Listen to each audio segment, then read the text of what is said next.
बिस्मिल्लाहिर्रहमानिर्रहीम, अस्सलाम वालेकुम और खुश आमदीद। इस उम्मीद और दुआ के साथ कि आप खैरियत से हैं। एक ब्रांड न्यू डे का आगाज़ कर चुके हैं या करने वाले हैं। दोनों सूरतों में मेरी नेक तमन्नाएं आपके साथ हैं। अल्लाह करे आज का दिन भी आपका बहुत अच्छा गुजरे, आपकी ज़िंदगी के अच्छे दिनों में शुमार हो और जो आप चाहते हैं कि आपको हासिल हो, आपके जो गोल्स हैं, टारगेट्स हैं, वो आपको मिल जाएं। आयशा आज मेरे साथ नहीं है, लेकिन कल इंशाल्लाह ज्वाइन करेंगी। आज ज़रा अकेले रहेंगे, साथ देंगे, कोशिश करेंगे ये जो सुबह का एक साथ है ना वो अच्छे से गुजर जाए।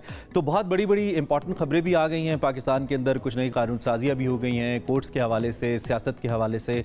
उसके साथ साथ आपको पता है सबसे बड़ी खबर इसमें दुनिया में इस वक्त जो दुनिया में गर्दिश कर रही है वो अमेरिकी इंतखाबात के हवाले से है, जिस पर पूरी दुनिया की नज़रें हैं। और आज हमने 2 स्पेशल सेशंस इसके ऊपर प्लान किए हैं। स्टार्ट में हम ज़रा इकोनॉमी को डिस्कस करेंगे, स्पोर्ट्स को हम कैसे भूल सकते हैं। हमने एक अच्छा मैच खेला, मैं कहूँगा क्रिकेट को लेकर। जो हमारे बैटर्स थे उन्होंने बड़ा कोशिश की कि अच्छा परफॉर्म करें, नहीं कर पाए। फिर बॉलर्स ने थोड़ा सा रिस्पॉन्ड बैक किया। द बेस्ट पार्ट वॉज कि हम सिर्फ 203 रन बना के भी 2 विकेटों से हारे। सो हम क्रिकेट को भी डिस्कस करेंगे। मैं खुलासा आपके सामने रख रहा हूँ। सो हम कोशिश करेंगे कि आज के प्रोग्राम में इन सभी चीज़ों के ऊपर बात हो जाए और आपका और जो हमारा साथ है वो ज़्यादा बोरिंग ना गुजरे, अच्छे से हम लेके चलते रहें। सो सबसे पहले अपनी इकोनॉमी पे बात करनी है, चूँकि एक बड़ी इंपॉर्टेंट डेवलपमेंट आई है, वो मॉनेटरी पॉलिसी के हवाले से है। आपको मालूम है कि आइंदा 2 माह के लिए स्टेट बैंक ने जो शरह सूद है इसमें 2.5% कमी कर दी है। और स्टेट बैंक के मुताबिक ये जो ज़री पॉलिसी कमेटी है उसने इजलास में पॉलिसी रेट को 250 बेसिस पॉइंट्स को कम करके 15% करने का फैसला किया। स्टेट बैंक का इस मौके पर यह भी कहना है कि ये जो महंगाई है मजमूई तौर पर सितंबर में भी और अक्टूबर में भी तवक्को से ज़्यादा कम रही है और तवक्को से ज़्यादा तरक्की भी बेहतर रही है। और ये जो वस मुद्दती हदफ है इसके करीब उन्होंने कहा जी हम पहुँच गए हैं। जो IMF बोर्ड है उसने पाकिस्तान के नए प्रोग्राम की मंजूरी भी दे दी है, जिससे गैर यकीनी कैफियत ख़त्म हुई है और जो मुजव्वज़ा बैरूनी रकूम की आमद के इम्कानात हैं वो बेहतर हुए हैं। दूसरी जानिब वज़ीर-ए-आज़म शहबाज शरीफ साहब का ये कहना है कि ये जो स्टेट बैंक ने शरह सूद में 250 पॉइंट्स की कमी की है, इस कमी से जो शरह सूद है ये 17.5 से 13% पर आना खुशाइंद है। इससे डेफिनेटली जो निजी बैंक्स हैं वो कर्जे दे पाएंगे, ज़्यादा इकोनॉमिक एक्टिविटी बढ़ पाएगी, जॉब क्रिएशन हो पाएगी। ये एक पूरा साइकिल है जो इसके साथ साथ चलेगा। सो किस हद तक इसमें कामयाब हुए और पिछले 4 साल के जो टैक्स अहदाफ हैं उसके अंदर FBR कामयाब नहीं हो सका है। ये एक बड़ी इंपॉर्टेंट डेवलपमेंट है कि एक जानिब जहाँ पे हुकूमत को तकरीबन 1300 बिलियन का कुशन मिल रहा है, उस सूरत में जो शरह सूद कम हो रही है, दूसरी जानिब हम अगर अपने टैक्स अहदाफ हासिल नहीं कर पाए हैं तो वो गैप हम कैसे फिल करेंगे। These are the important question जिन पर हमने बात करनी है और इसके लिए हमारे पास बड़ी पर्टिनेंट शख्सियत मौजूद हैं। डॉक्टर आबिद क़य्यूम सुलेहरी, आप इनको जानते हैं, मईशत के ऊपर बड़ी गहरी निगाह रखते हैं, मईशत को समझते हैं और डॉक्टर साहब से बहुत बुरे वक्त में पाकिस्तान के इकोनॉमी के और अच्छे वक्त में भी बात होती रही है। सो आज भी हम बात करते हैं, ज़रा रहनुमाई लेने की कोशिश करते हैं। गुड मॉर्निंग डॉक्टर साहब, कैसे हैं आप? ठीक ठाक हैं? जी वालेकुम सलाम, मैं बिल्कुल ठीक हूँ। Thank you very much for joining us. I hope आपका दिन बहुत अच्छे से शुरू हुआ है। डॉक्टर साहब बड़ी इंपॉर्टेंट, बड़ी सिग्निफिकेंट डेवलपमेंट है और उसके मल्टीपल फैक्टर्स हैं। सबसे पहले तो मैं फैक्टर्स ही जानूंगा। एक तो ये कि मेरी मालूमात के मुताबिक या इन्फॉर्मेशन के मुताबिक तकरीबन 2 से 2.5% की और भी गुंजाइश थी अगर स्टेट बैंक इसको 13.5 पे लेके जा सकता था, बेसिक काइबोर की अगर हम बात करें। लेकिन 2.5% कमी की गई, ये भी खुशाइंद है। लेकिन कुछ जो तजारती हल्के हैं वो कह रहे हैं कि इससे ज़्यादा भी किया जा सकता था। आपका क्या टेक है? ये राइट डिसीजन है या फिर मजीद जो क्वेश्चन मौजूद है उससे भी फ़ायदा उठाना चाहिए था? हाल दो के क्वेश्चन मौजूद है, लेकिन मेरा ख्याल है कि अभी थोड़ी सी इसमें क्वेश्चन रखनी चाहिए थी। और ये एक साहिब चीज़ है कि एकदम से उसको मॉनेटरी पॉलिसी को रिलैक्स नहीं किया, क्योंकि अभी भी इसमें काफ़ी सारे इफ्स एंड बट्स हैं। सबसे इम्पॉर्टेंट जो है वो तो हमें देखना है कि जो मिडिल ईस्ट में जो सिचुएशन है, एस्केलेशन की इस वक्त इसराइली जारहियत की, वो तेल की कीमतों को किस तरीके से अफेक्ट करती है। अगर इसराइल और ईरान का खुदा न खास्ता को फर्दर उसमें एस्केलेट करता है तो उससे तेल की कीमतें कितनी बढ़ेंगी। और अमेरिकन इलेक्शन के नतीजे में जो रिज़ल्ट्स का जो आफ्टर शॉक आएगा एनर्जी प्राइसेस पे अगर कुछ आता है तो ये अभी अनसर्टेनिटीज़ थी इस बैनुल-अक़वामी मईशत में, जो कि ज़ाहिर है कि पाकिस्तान की इकॉनमी को भी मुतासर करती हैं। और यही वजह है कि जो स्टेट बैंक की मॉनेटरी पॉलिसी कमेटी ने एक थोड़ी सी कॉशनरी अप्रोच रखते हुए, आल्दो के गुंजाइश मौजूद थी लेकिन उन्होंने एकदम से रिलैक्स नहीं किया, बल्कि इसको अगले 2 माह के लिए जो है उन्होंने अपने पास कुशन रखा है। और अगर ये जो सिलसिला है पाकिस्तान में इन्फ्लेशन की कमी का, आलमी मंडी में तेल की कीमतों की स्टेबिलिटी का या क्लाइमेट चेंज का, अगर वो चीज़ें कंट्रोल में रहती हैं तो फिर यकीनन अगली मॉनेटरी पॉलिसी कमेटी में ये क्वेश्चन होगा कि इसको फर्दर रिड्यूस किया जाए। ठीक है, ठीक है। अच्छा, दूसरी जानिब ये जो एक तो हुकूमत को थोड़ा क्वेश्चन मिला है, जब शरह सूद कम हुआ है, कोई आई बिलीव 9800 बिलियन की अदायगी होनी थी सूद की मद में, और उसमें हुकूमत को थोड़ा सा क्वेश्चन को तकरीबन 1300 अरब का मिल रहा है, यानी कि वो 9800 से अब ऑलमोस्ट 8500 पे आ जाएगा। लेकिन दूसरी जानिब जो टैक्स आदाफ हैं पिछले 4 माह के अंदर, उनकी रिपोर्ट्स आई है कि वो हासिल करने में कामयाब नहीं हुआ है FBR। तो एक तो आप इस डिफरेंस को कैसे देखते हैं? फिर एक बड़ा सिग्निफिकेंट नंबर है उन रेमिटेंस का जो पाकिस्तान आ रही है, कोई 3 अरब US की जो बैरून मुल्क से पाकिस्तानी भेज रहे हैं, और उसका भी तसलसल नज़र आ रहा है। तो ये सारे आशारिये फिर अल्टीमेटली किस जानिब लेके जा रहे हैं हमें? देखिए, जो इस वक्त टैक्स गैप है वो तो जाहिर है कि हुकूमत जो है वो मुख्तलिफ सरचार्जेस जब मुख्तलिफ तरीक़ों से पूरा करेगी, जिसमें सबसे इम्पॉर्टेंट जो है वो एनर्जी प्राइसेस है। आपने देखा कि पिछले 15 वाड़े में भी एनर्जी प्राइसेस जो थी उनमें थोड़ा सा इजाफा किया गया, और ये चूँकि IMF जो है क्वार्टरली रिव्यू करेगा। अब इस क्वार्टर के रिव्यू पे हमें पता चलेगा कि IMF की नेक्स्ट डिमांड्स क्या हैं और स्टेबिलिटी जो है वो कैसे इसको मेंटेन रखा जा सकता है, कौन से ऐसे काउंटर मेजर्स हैं या मिटिगेशन फैक्टर हैं जो कि हुकूमत को लेने पड़ेंगे अपने इस गोल्स पे कायम रहने के लिए, जो कि IMF के साथ निगोशिएट हो चुके। ठीक है डॉक्टर साहब, वन क्विक आंसर 30 सेकंड्स में। आम आदमी की सेहत पे, ज़िंदगी पे कोई असर पड़ रहा है पॉलिसी रेट के कम होने के बाद, जब कुछ कर्जे पैसे ज़्यादा आ रहे हैं मार्केट में, कुछ असर देख रहे हैं आप 30 सेकंड्स में प्लीज़? देखिए, सबसे इम्पॉर्टेंट जो असर पड़ता है वो यही है कि आपका फॉरेन एक्सचेंज जो रेट है करेंसी का वो स्टेबल रहे। तो अगर डॉलर का रेट स्टेबल रहता है तो मेरे और आप सबकी ज़िंदगी पे उसका डायरेक्ट असर पड़ रहा है। खुदा न खास्ता अगर ये मैक्रो इकनॉमिक इशारे कमज़ोर हो और रुपया नीचे गिरना शुरू हो जाए तो उसका हम सब पे नेगेटिव असर पड़ रहा होगा। तो मेरे लिए जो रुपये की स्टेबिलिटी जो है ये बड़ा इंपॉर्टेंट है। ठीक है, ठीक है डॉक्टर साहब, thank you for your time, आपका बहुत शुक्रिया, आप आए। इंशाल्लाह कि इसमें ज़रूर हम मज़ीद डिटेल्स में बात करेंगे। इंपॉर्टेंट खबर है, फिल वक्त मुख्तसर या सेफ एंड पे हम ये कह सकते हैं कि पाकिस्तान की मईशत के लिए अच्छी खबरें आ रही हैं। पाकिस्तान की मईशत पहले से स्टेबिलिटी की जानिब जा रही है। IMF की तरफ से, फिर एशियन डेवलपमेंट बैंक की तरफ से अभी हमें कर्जा मिलना है। हमारे जो फॉरेन एक्सचेंज रिजर्व्स हैं वो अगले साल जून तक तकरीबन 13 बिलियन को टच कर जाएंगे, ये रिपोर्ट्स आ रही हैं। और उसके साथ साथ ये भी रिपोर्ट्स हैं कि एक सस्टेनेबल अप्रोच है इस वक्त, और ख़ास तौर पे जो लोगों का एतमाद है, फिर हमारी स्टॉक एक्सचेंज बेहतर परफॉर्म कर रही है। ये सारी चीज़ें अल्टीमेटली ऐसे इशारे हैं जो बता रहे हैं कि मईशत के हवाले से पॉजिटिव अपडेट है इस वक्त। अच्छा, इस वक्त ये तो हमने इकोनॉमी की बात कर ली। अब दूसरी बड़ी खबर, वैसे ये पहली बड़ी खबर है लेकिन हमने कहा ज़रा लोकल इकोनॉमी को ज़्यादा वक़्त दें। हम अमरीकी इंतखाबात की बात कर लेते हैं। सदारती इंतखाबात आपको पता है आज वोटिंग इस वक्त जारी है जब मैं और आप बात कर रहे हैं, और इससे पहले कई करोड़ वोट जो हैं, तकरीबन 6 करोड़ प्लस वोट जो हैं वो कास्ट किए भी जा चुके हैं। ट्रंप और कैमला की ये सदारती जंग है, इसका फैसला आज होना है।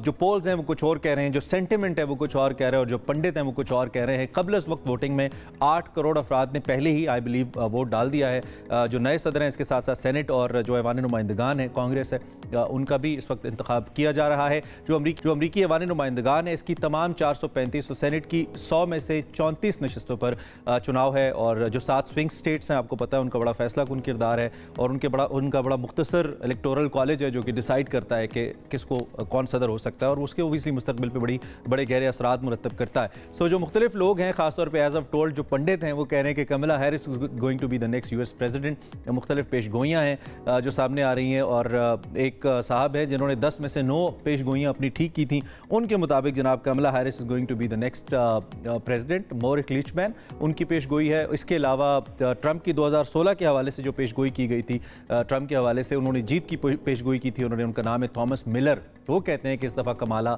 जीत रही हैं और Kamala would be the next president. So हमने देखना है कि क्या सूरत हाल आती है। अमरीकी जरीदा फॉर्चून ये कहता है कि इस आखिरी मरहले में पेशगोई अचानक से ट्रंप से हट गई है और ये कमला की तरफ चली गई है। अब I don't know whether it's establishment that is planting the news या फिर वाकई पब्लिक सेंटिमेंट उस तरफ जा रहा है। हमारे साथ आसिफ अली भट्टी साहब हैं, सीनियर साफ़ी और तज्जियाकार हैं और वहाँ हैं, उनसे ज़रा बात करते हैं और उनसे पूछते हैं कि वो कैसे देख रहे हैं। आसिफ अली भट्टी साहब, first of all very glad to see you, thank you very much. आप कैसे हैं, ठीक ठाक हैं?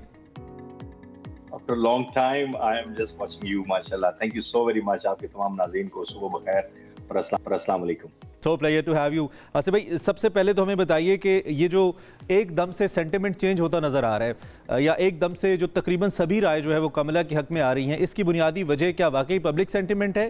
क्योंकि ऐसी कोई बहुत बड़ी डेवलपमेंट तो नहीं हुई है हालात के अंदर, लेकिन एकदम से तमाम खबरें कमला के हक में क्यों आ रही हैं, इसको कैसे देख रहे हैं आप?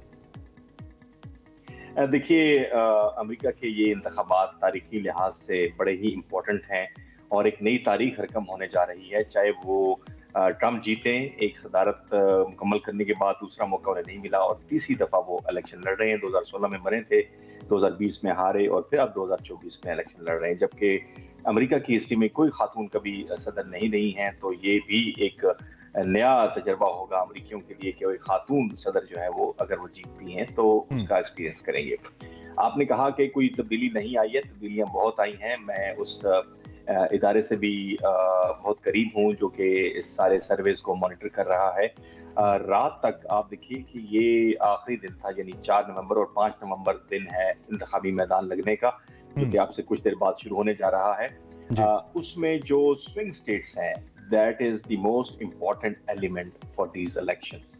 और उसके अंदर जो सबसे इम्पोर्टेंट चीज हुई है, पेंसिल्वेनिया पे इख्तिताम किया है, दोनों सदारती उम्मीदवारों ने दोनों गए हैं वहां पर और भरपूर अंदाज से अपनी कैंपेन की है और मुख्तलिफ इलाकों में जाके उन्होंने बहुत सारे ऐलानात किए हैं। लेकिन फंडामेंटली मैंने शायद इससे पहले जिक्र अगर किया हो मुख्तलिफ प्रोग्राम्स में, तो आज दोबारा कर दूं कि 2 बुनियादी फैक्टर्स हैं, एक नेशनल है, एक इंटरनेशनल है। नेशनल में 3 बड़े इश्यूज हैं, मईशत है, दूसरा यहाँ पे इमिग्रेशन का है और तीसरा इस्तेकात हमल का है। जबकि इंटरनेशनली अगर देखा जाए तो गजा की सूरत हाल है और इसराइल का यही मामला है और साथ में रशिया और यूक्रेन की जंग है और चाइना का भी मामला भी यहाँ तक है। लेकिन इन तमाम फैक्टर्स के बावजूद जो यहाँ के मकामी हैं उनमें बड़ी बड़ी तकसीम आई, जिसकी वजह शायद गजा की जंग थी, इंटरनेशनल इश्यूज थे और लोकल इश्यूज पे इमिग्रेशन का मामला था। ट्रम्प का बड़ा वाज़ेह स्टांस है कि वो इमिग्रेंट्स को जो इलीगल हैं उनको निकालेंगे हर सूरत में। और आपको याद होगा कि पिछली हुकूमत में जब मैं इलेक्शन यहाँ कवर कर रहा था 2016 में अमेरिका में, तो जब वो प्रेसिडेंट बन गए तो लोग रो रहे थे उस रात को, इमिग्रेंट्स जितने भी हैं और खासतौर पे जो हिस्पैनिक्स हैं, और एक बहुत बड़ी उनकी परेशानी थी। और वही हुआ कि उन्होंने जेलें बनाना शुरू कर दी और लोगों के लिए वहां से एंट्री पर तो जो इस दफा भी आसिफ ऐसा कुछ लग रहा है। अच्छा, जरा मैं आपसे ये जो सिक्योरिटी के हवाले से आसिफ अली बड़ी साहब खबरें आ रही हैं कि सिक्योरिटी बड़ी हाई अलर्ट है और बहुत ज़्यादा बढ़ा दिया गया है, जो नेशनल गार्ड्स हैं उनको एक्टिवेट किया गया है। और I was just watching the visuals, मतलब मुझे ऐसा लग रहा था कि जैसे किसी थर्ड वर्ल्ड कंट्री में ये हो रहा है जहाँ पे सिक्योरिटी के इतने कंसर्न्स होते हैं। क्या ऐसा पहले भी अमेरिका में होता रहा इलेक्शंस के मौके पर? इसमें कुछ गैर मामूली है? ज़रा इस हवाले से हमें बताइए। आप यही समझ रहे होंगे कि शायद इस्लामाबाद में आप घूम रहे हैं, आपको ये वीडियो नजर आ रही है। सिर्फ कंटेनर्स बिल्कुल ऐसे, बाकी तो एलिमेंट पूरा है जी। कंटेनर्स की जगह पे उन्होंने एक बैरिकेड्स की बहुत बड़ी बड़ी दीवारें होती हैं वो इस्तेमाल की हैं वाशिंगटन डीसी के अंदर, और वहां पर सिक्योरिटी हाई अलर्ट है। व्हाइट हाउस है, इसके अलावा पार्लियामेंट है। आपको याद होगा 2020 का वाकया जिसमें ट्रम्प के हामियों ने अटैक किया था पार्लियामेंट पर और शदीद किस्म के हालात खराब हो गए थे।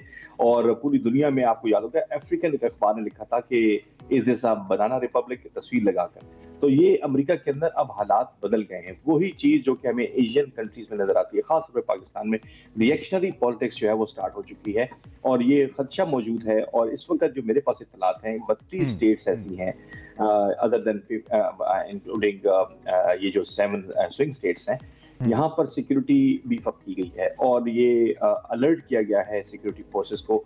और इस बात का खदशा आपको मैं अगर थोड़ा सा बताना चाहूँ कि 2016 में और 20 में अनप्रिडिक्टेड था कि वहां पे कोई ऐसी बात होगी, लेकिन वहां पे स्टाफ को भी मारा गया और मुख्तलिफ वाकयात हुए जिसमें बैलेट पेपर्स उठाए गए। तो इस दफा जो है ये पहले से ये सिक्योरिटी अरेंजमेंट्स किए जा रहे हैं और खासतौर पर वाशिंगटन डीसी और न्यूयॉर्क समेत 7 जो स्विंग स्टेट्स हैं वहां पे इस बात का खदशा अभी भी मौजूद है। लेकिन जो मेरी इतलात है उसमें यह है कि स्विंग स्टेट्स का अगर मैं थोड़ा सा अगर 5 मिनट मुझे दो कि स्विंग स्टेट्स के अंदर जो 3 बड़ी स्टेट्स हैं वहां पर सूरत हाल बदल रही है। जॉर्जिया में बदल रही है सूरत हाल, पेंसिल्वेनिया में और मिशिगन में।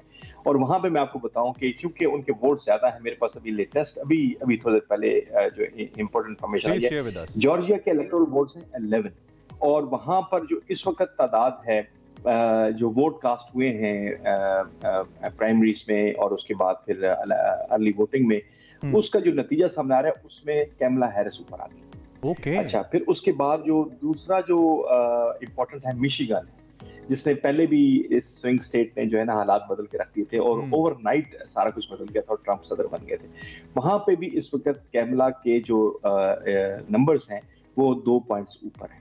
इसके बाद नंबर बहुत ज्यादा है वहां पे मिशिगन में, ठीक एग्जैक्टली। और वहां पे अरेबिक बहुत ज्यादा है, वहां पे हिस्पैनिक्स बहुत ज्यादा हैं और जो सबसे एक और इम्पोर्टेंट चीज है वो ये है पेंसिल्वेनिया, जिसके इलेक्टोरल वोट्स हैं 19 जो सबसे ज्यादा है।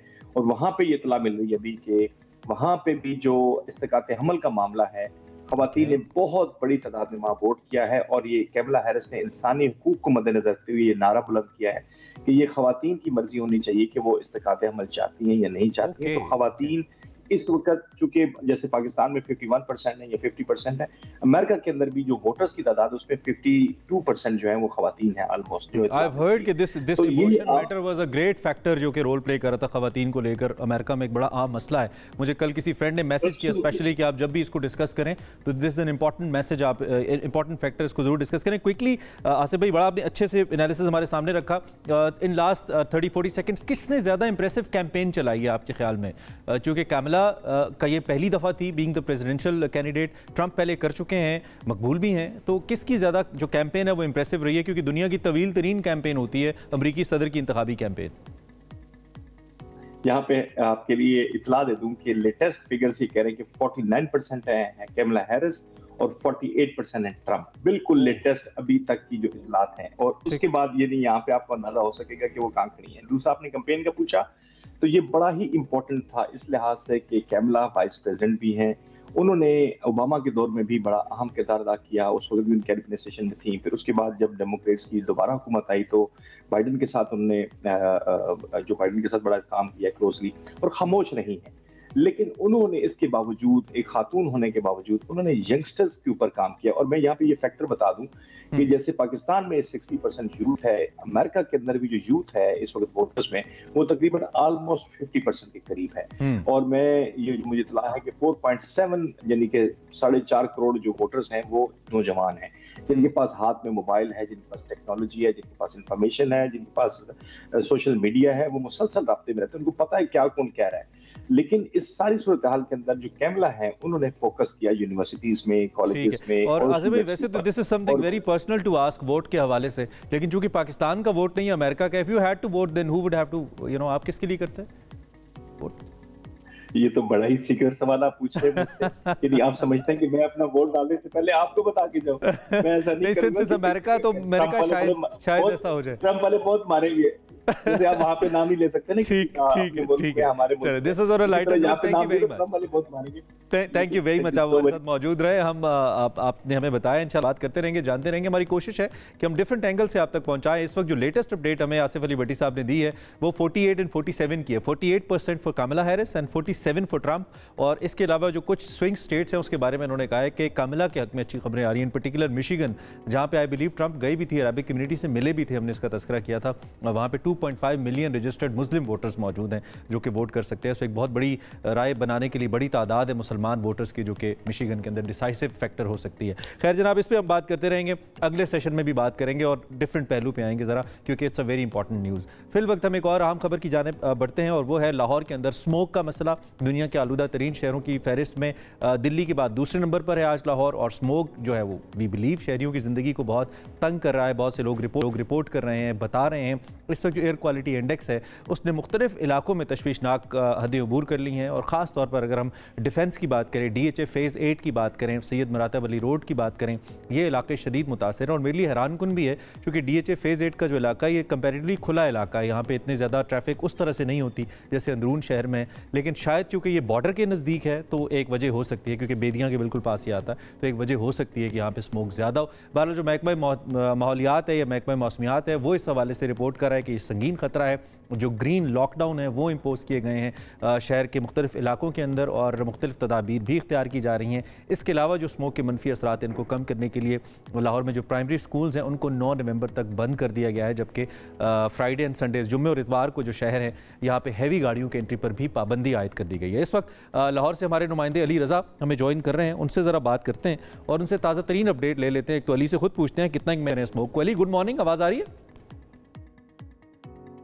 जी बिल्कुल आ रही है आवाज़। We can see it now. मैं कहने लगा था कि अगर तो मास्क नहीं होगा तो बड़े तंग होंगे, लेकिन आई एम ग्लैड कि आप मास्क पहने हुए हैं, इससे कुछ हद तक तो बचत हो ही सकती है। क्या सूरत हाल है ताज़ा तरीन, आप खुद क्या फील कर रहे हैं और आपके पास आशारिये क्या हैं महकमों की जानिब से? जी बिल्कुल, लाहौर के अंदर स्मोक की सूरत हाल जो है वो दिन ब दिन जो है वो बढ़ती जा रही है और फ़िज़ाई आलूदगी में इजाफा होता जा रहा है। इस वक्त आप देख सकते हैं कि मैंने मास्क लगाया हुआ है और मैं जब सुबह ऑफिस आता हूँ ड्यूटी के लिए, तो मैं N95 मास्क के साथ इसका भी इस्तेमाल करता हूँ, क्योंकि सुबह उसकी इतनी इंटेंसिटी इतनी ज़्यादा होती है कि मेरा तो गला ख़राब है तकरीबन कोई 5-6 रोज़ से। ये सैटरडे से ये पीक पे गया और सैटरडे को जो एवरेज एयर क्वालिटी इंडेक्स है वो 1000 क्रॉस किया। उसके बाद संडे को भी ये सिचुएशन थी। कल नॉर्मली थोड़ी बेहतर थी, लेकिन आज फिर जो AQI है वो 500 के करीब जो है वो पहुँचा है। और शहर के मुख्तलिफ इलाकों की अगर बात करें तो मुख्तलिफ इलाकों के अंदर जो है वो एयर क्वालिटी इंडेक्स जो है वो बहुत ज़्यादा जा रहा है, जिसमें DHA फेज़ 8 का आपने जिक्र किया, वहाँ आज भी 800 प्लस था। इसके अलावा मॉडल टाउन का इलाका है, वहाँ भी आज 700 प्लस था। इसके अलावा जो ग्रीन लॉकडाउन का इलाका है शिमला पहाड़ी, जिसको ग्रीन रिंग डिक्लेयर किया गया है, उसके इतराफ सराउंडिंग का इलाका है, वहाँ भी आज जो है वो 500 था। तो सूरत हाल ये है कि सांस लेना तो बहुत ज़्यादा मुश्किल है। मैं तो मास्क के बगैर बाहर निकलता ही नहीं। आपने ठीक किया अली। जो हमारे लॉकडाउन की पासदारी किस हद तक कर रहे हैं लोग? आई मीन लोग किस हद तक उसको फॉलो करें और क्या इन्फोर्स भी किया जा रहा है ग्रीन लॉकडाउन को? अच्छा, उसमें अगर पहले दिन की बात करें तो पहले दिन थोड़ी बहुत हमें उसमें जो है वो इन्फोर्समेंट उस तरह से नज़र नहीं आई, लेकिन उससे वेरी नेक्स्ट डे तमाम जो टीम्स हैं, तमाम जो महकमे हैं, अलाइड महकमे हैं, वो आए। कमिश्नर ने भी उसका विज़िट किया, DG माहौलियात ने भी विज़िट किया। पूरी एक जॉइंट कमेटी बनी हुई है और ऑफिसर खुद जाके विज़िट कर रहे हैं, लोगों को एजुकेट भी कर रहे हैं। और जो 3-4 मेन फैक्टर हमें वहाँ देखने में आए, एक तो वहाँ पे जो चिंगशी रिक्शा है उसका दाखिला जो है वो बैन कर दिया गया और लोगों ने भी उसको सपोर्ट किया। लोग भी समझे कि यार ठीक है, हालात संगीन है तो हमें इस पे अमल दरामद करना चाहिए। इस पे अमल दरामद हो रहा है। इसके साथ साथ शिमला पहाड़ी के करीब एक नादरा का मेगा सेंटर है जहाँ पे बड़ी पार्किंग होती थी, वो भी ट्रैफिक की जो रुकावट है उसमें जी बिल्कुल उसको भी रिमूव कर दिया गया है। इसके साथ साथ शाहीन कॉम्प्लेक्स है, वहाँ पे भी एक बड़ी तादाद में ऑफिस हैं, वहाँ भी बड़ी तादाद में जो है वो बाइक की पार्किंग होती थी 3 लेन पर, उसको भी रिमूव किया गया है। और इसके साथ साथ जो दीगर जो हुकूमत की जानिब से इकदाम किए गए जिसमें इंक्रोचमेंट को रिमूव किया गया है वहाँ से। और इसके साथ साथ फिर जो बारबेक्यू शॉप्स हैं उनको 8 बजे के बाद जो है वो बंद कर दिया गया है। 8 बजे के बाद जो बारबेक्यू है धुएं वाली जो कोयला से जो बनाते हैं उसको भी बैन किया गया है। मेरे ख्याल में मरहला यही होगा कि 8 बजे के बाद बारबेक्यू नहीं मिल रहा होगा। लाहौरिये तो निकलते हैं 8 बजे 10 बजे के बाद है खाने के लिए। और दूसरा 1373 हेल्पलाइन का भी ऐलान किया मरियम औरंगजेब साहिबा ने, तो इस हवाले से भी बताइए क्या अपडेट्स हैं कि लोग उस पर भी कंप्लेन कर रहे हैं या कर सकते हैं? जी बिल्कुल, उस हवाले से भी जो कंप्लेन लॉन्च की गई है लोग कर रहे हैं, लेकिन इसके साथ साथ जो महकमा माहौलियात है, ज़िले इंतज़ामिया है, तमाम इदारे जो हैं वो अपने सोशल मीडिया प्लेटफॉर्म से और बाकी खुसूसी टीमें भी तैनात की गई हैं। परसों महकमा माहौलियात की जानिब से जो ग्रीन रिंग का इलाका था वहाँ पे स्टूडेंट्स डिफरेंट यूनिवर्सिटीज़ के कॉलेज के स्टूडेंट्स को लेके वहाँ एक अवेयरनेस वॉक भी की गई थी और लोगों को मैसेजेस पहुँचाए जा रहे हैं व्हाट्सएप के ज़रिए भी और सोशल मीडिया का भी इस्तेमाल किया जा रहा है। कल भी DG माहौलियात का सेशन था एक, उसमें भी उन्होंने मीडिया से भी रिक्वेस्ट की थी कि ये एक संगीन मसला है, जब तक इसमें मीडिया अवाम पार्टिसिपेट नहीं करेंगे हम इससे जो है वो नहीं निमट सकते। तो इस हवाले से उन्होंने कहा था कि आप कैंपेन लॉन्च करें। कल भी हम न्यूज़ ने एक रिपोर्ट भी बनाई थी कि लोग अभी भी बड़ी तादाद में जो है वो मास्क का इस्तेमाल नहीं कर रहे हैं।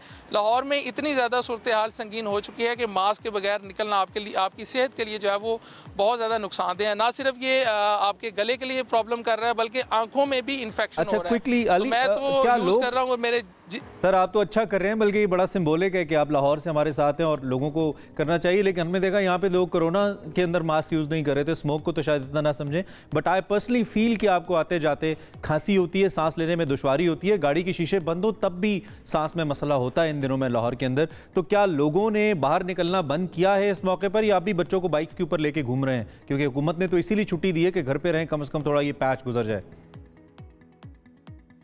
अच्छा, मेरे जो जानने वाले हैं उनसे जब बात हुई है, मैंने आपको बताया कि लास्ट जो वीकेंड था सैटरडे, तब से इसकी इंटेंसिटी में बहुत ज़्यादा इजाफा हुआ है और उसके बाद से लोग थोड़ा सा एहतियात कर रहे हैं। स्पेशली जो पीक आवर्स हैं स्मोक है उसमें बच्चों के साथ जो है वो बाइक पे बाहर नहीं निकल रहे हैं। और इसके अलावा पार्क्स के अंदर भी हमने संडे को देखा कि लोग नहीं आए हैं उतनी तादाद में जितनी तादाद में आते हैं, क्योंकि जो मरीज रिपोर्ट हो रहे हैं उनकी तादाद में भी इजाफा हो रहा है। लोग थोड़ा केयर कर रहे हैं, लेकिन मास्क का इस्तेमाल जो है वो अभी हमें जी मजीद करना। ठीक है Ali, thank you very much, अच्छे से आपने बताया। हमें सेहत का ख्याल रखिए, और जितने लोग भी एक्सपोज्ड हैं, बाहर जा रहे हैं, जिनकी ओबियसली जिनकी जॉब ऐसी है, मजबूरी है, तो वो तो definitely the minimum the least that you can do is कि आप मास्क पहने। बच्चों को बिल्कुल मत लेके जाएं गैर ज़रूरी तौर पे बाहर, और कोशिश करें घरों के जो खिड़कियाँ हैं, दरवाजे हैं, वो बंद रखें। गाड़ी की खिड़की जो शीशे हैं वो बंद रखें, ताकि आप इससे काफ़ी हद तक, कुछ हद तक, बल्कि काफ़ी तो नहीं, कुछ हद तक इससे बचत हो ही सकती है। हमारी बेस्ट विशेज़ आपके साथ हैं, अल्लाह करे ये माहौल साफ़ हो, जल्दी से हम इस से निकलें और मामलात बेहतर। हमने क्विक ब्रेक लेनी है, जब ब्रेक से वापस आएंगे तो हमारे पास स्पोर्ट्स होगा, क्रिकेट पे हमने बात करनी है। पहला मैच हम हार गए हैं, and we have a lot of other topics as well. Take a quick break and come back. Welcome back. बात करते हैं क्रिकेट के हवाले से। जैसे कि ब्रेक पे जाने से पहले भी हम जिक्र करते हैं, मेलबर्न का तारीखी ground, we all know that, हमारी तो बड़ी अच्छी यादें इससे वाबस्ता हैं। ऑस्ट्रेलिया ने पहले वनडे मैच में बहरहाल एक दिलचस्प मुकाबले के बाद, जो आखिर में दिलचस्प हो गया, पाकिस्तान को शिकस्त दे दी। पाकिस्तान टीम 203 रन बना सकी। आपको मालूम है ऑस्ट्रेलिया ने जो हदफ था वो सिर्फ 33.3 ओवर्स में आई बिलीव हासिल कर लिया, और पाकिस्तान की जो इनिशियली बैटिंग थी बहुत ही बुरी रही, विकेटें गिरी। मिडल ऑर्डर ने कुछ हिम्मत दिखाई, इनफैक्ट टेल एंडर्स ने कुछ हिम्मत दिखाई, मगर मजमूई स्कोर जो है वो तवक्कुआत से कम रहा। जब 4 की औसत हो, ऑस्ट्रेलिया का होम ग्राउंड हो, तो फिर वो कैसे आपको जीतने देंगे। लेकिन उसके बावजूद when we got back to the bowling, तो हमने बुरा नहीं खेला। हमने 2 विकेटों के मार्जिन से सिर्फ हम ये मैच हारे, और बहुत अच्छी कारकर्दगी रही। सो ऑस्ट्रेलियाई खिलाड़ियों की जो शानदार कारकर्दगी है, और जोश इंग्लिस और स्टीव स्मिथ की जो पार्टनरशिप है, उसने कैंगरूज को बहुत ज़्यादा हेल्प किया, उसकी फतह का बायस बनी। जो PCB चेयरमैन मोहसिन नकवी हैं, उन्होंने कहा है कि मुतमईन है, कोई बात नहीं, हो जाती है शिकस्त, इतनी बुरी शिकस्त नहीं है। उन्होंने कहा कि will come back, fighting spirit मौजूद है, हम वापस आएंगे, अगला मैच अच्छा खेलेंगे और अच्छे से कम बैक करेंगे। और इस वक्त हमारे साथ मौजूद हैं none other than, I call him doctor of cricket, Mirza Iqbal Baig साहब, द स्पोर्ट्स एनालिस्ट। उनसे ज़रा पूछते हैं कि आज की सर्जरी में और आज की मेडिसिन में क्या है उनके पास क्रिकेट को लेकर, चूँकि उनकी गैर मौजूदगी में जब हमारी मिर्ज़ा साहब से बात नहीं हुई, हम एक अदर टेस्ट सीरीज़ भी जीते, होम सीरीज़ इंग्लैंड से, और फिर अब ऑस्ट्रेलिया से टाइट मार्जिन से हारे, तो ज़रा तजिया लेते हैं। वेलकम टू सबसे आगे मिर्ज़ा साहब, अस्सलाम वालेकुम। वालेकुम अस्सलाम इमरान, बहुत बहुत शुक्रिया। मरीज के ताक़ुब में डॉक्टर जो है वो हम न्यूज़ पहुंच चुका है। वेलकम टू हम न्यूज़। बताइए सर, एक तो ये कि कल का मैच आपको कैसा लगा? Was it surprising for you जिस तरह पाकिस्तान की बैटिंग खेली, या ये कोलैप्स आप एक्सपेक्ट कर रहे थे? सबसे पहले बैटिंग पे बात करेंगे, कैसा रहा आपके लिए? देखिए इमरान, हमेशा से ऑस्ट्रेलिया का दौरा पाकिस्तान के लिए मुश्किल रहा है, और इस दौरे के आगाज से कबल ये कहा जा रहा था कि पाकिस्तान की टीम ऑस्ट्रेलिया के लिए तरने वाला साबित होगी। पाकिस्तान 11 नवंबर 2023 के बाद कोई वनडे इंटरनेशनल मैच खेलना था, और उस मैच के भी 6 खिलाड़ी इस टीम में शामिल थे, 5 खिलाड़ी नए थे, जो इंग्लैंड के खिलाफ हम आखिरी मैच वर्ल्ड कप 2023 में कोलकाता में खेले थे, जो 93 रन से हारे थे।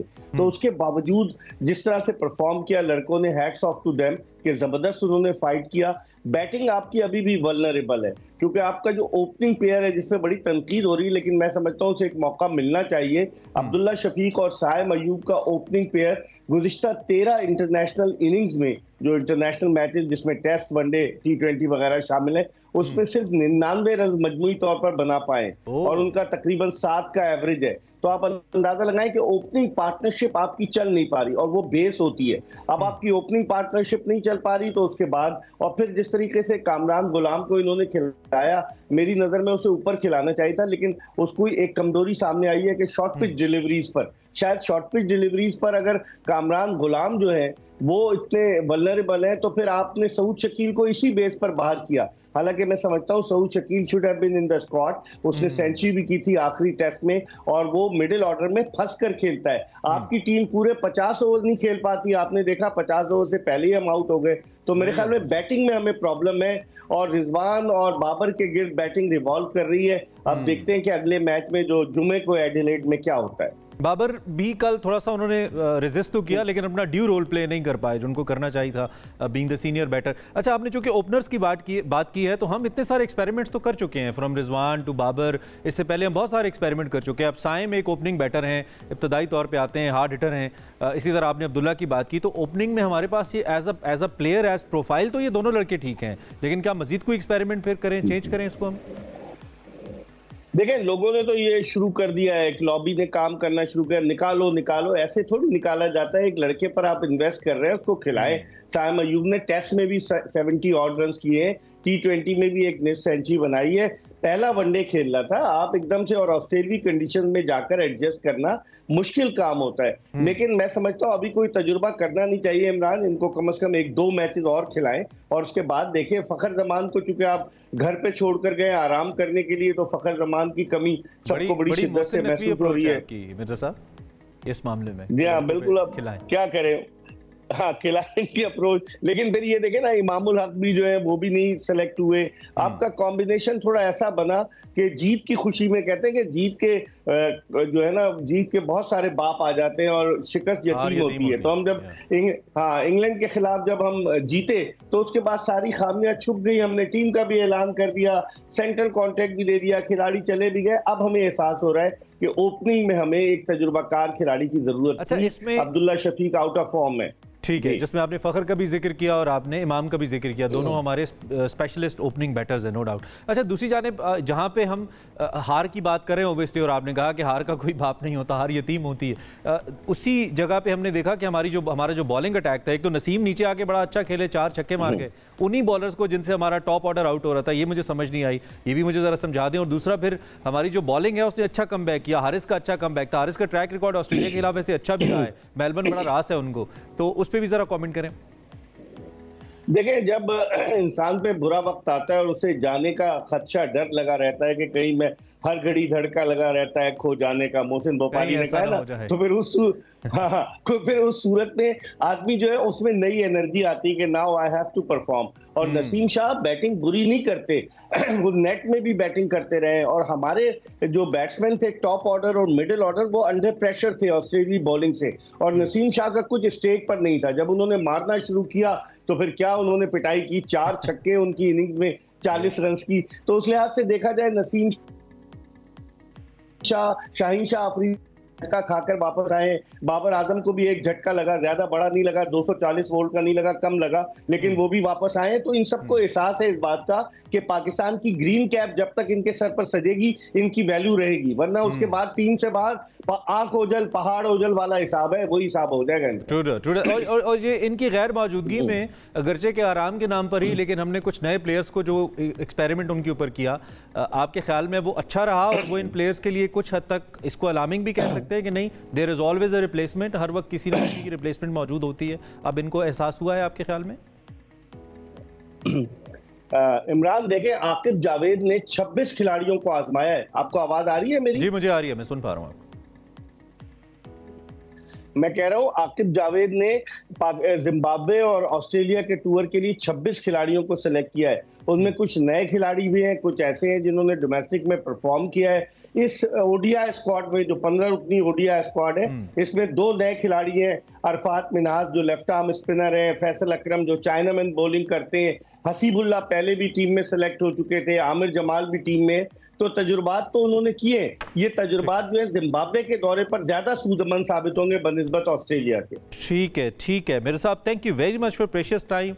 आप हमारे साथ मौजूद रहे और आते रहा कीजिए, हमें बहुत कुछ आपसे क्रिकेट के हवाले को मिलता है, one of the most pertinent analyst. और अब आज भी हमने कोशिश यही की कि हम डिफरेंट पहलुओं पे बात करें क्रिकेट को लेकर।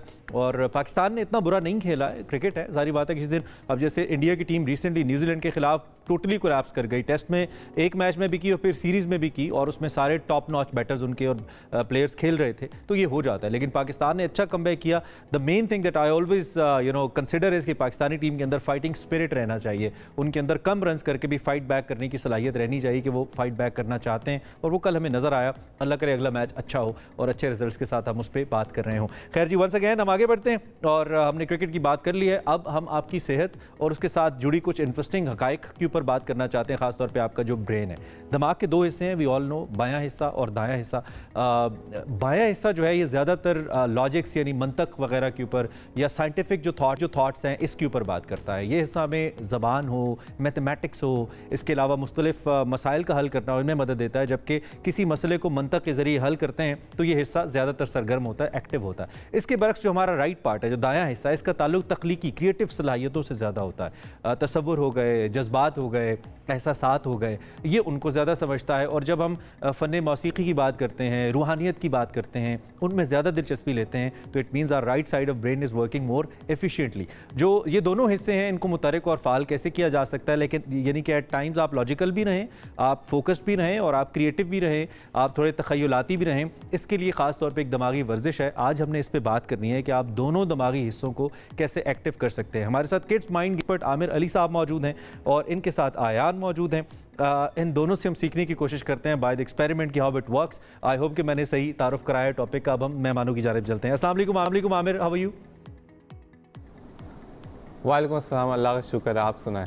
Thank you very much for joining us both of you और I hope you had a good morning. एक तो ये कि इस टॉपिक के हवाले से जो मैंने कुछ इनिशियली मेरे पास इन्फॉर्मेशन थी मैंने दी है, लेकिन मैं चाहता हूँ आप फर्दर हमें बताएं, ख़ास तौर पे ब्रेन की फंक्शनैलिटी के हवाले से, इसकी एक्टिविटी के हवाले से, हाउ डज़ इट वर्क, और क्या ये ऐसे ही चलता है जैसे मैंने समझा या इसके अलावा भी कुछ है इसमें? नहीं, बिल्कुल आपने सही एक्सप्लेन किया। इसको एग्जैक्टली इसी तरीके से काम करता है कि हमारे ब्रेन के जो दो हिस्से आपने आइडेंटिफाई किए एग्जैक्टली वही होता है। बट अक्सर होता ही है कि अक्सर ये सुना होगा आपने कि ये बच्चा बहुत ज़्यादा ज़हीन है या ये बच्चा जो है वो कुछ चैलेंजेस फेस कर रहा है। सो अक्सर होता ही है कि बच्चा जो है वो अपना एक पोर्शन जो है दिमाग का यूज़ करे। बच्चे नहीं, हम भी अक्सर ऐसे ही होते हैं, हम किसी दिमाग का एक पोर्शन यूज़ करते हैं। Like we are right dominant bodies के, हम अपने राइट साइड को अगर यूज़ करें that means we are using the left part of the brain, ठीक है। तो हम अपना जब अपना left part of the brain use कर रहे होते हैं तो वो स्किल हमारी ज्यादा डोमिनेंट होती है। सो इस वक्त जिस चीज की जरूरत है, अच्छा ऐसा नहीं है कि हम राइट पार्ट कभी भी यूज नहीं करते, डेफिनेटली राइट पार्ट भी यूज होता है, बट उसका रेशो कंपैरेटिवली कम होता है as comparative to the left part. The reason is क्योंकि हमारी बॉडी राइट डोमिनेंट बॉडीज है, जो लेफ्टी होते हैं उनके लिए सिनेरियो थोड़ा सा चेंज होता है। तो बात यह है कि इस कोऑर्डिनेशन को किस तरीके से इम्प्रूव किया जा सकता है, ठीक है। और जो इसका दूसरा पॉइंट है कि ये इम्प्रूव करना जरूरी क्यों है, ठीक, क्योंकि मेन क्वेश्चन ये आता है कि एक चीज जो नेचुरली है हम उसको इम्प्रूव क्यों कर रहे हैं। तो ये दो इसके मेजर क्वेश्चन बनते हैं। यानी कि हमारा जो क्रिएटिव साइड है, यानी कि दायां हिस्सा दिमाग का जो क्रिएटिव सोच रहा है और या स्पिरिचुअल सोच रहा है, और जो बायां हिस्सा है जो मंतक सोच रहा है, जो थॉट्स को लेकर आ रहा है, लॉजिक्स पे बात कर रहा है, इन दोनों की ऐसी कोऑर्डिनेशन हो कि आप एक अच्छी पर्सनैलिटी के तौर पे सामने आए। तो ये कैसे हो सकता है? आई मीन इसके लिए कोई एक्सरसाइज है अवॉइड आपके पास कुछ ऐसा है, बताइए हमें।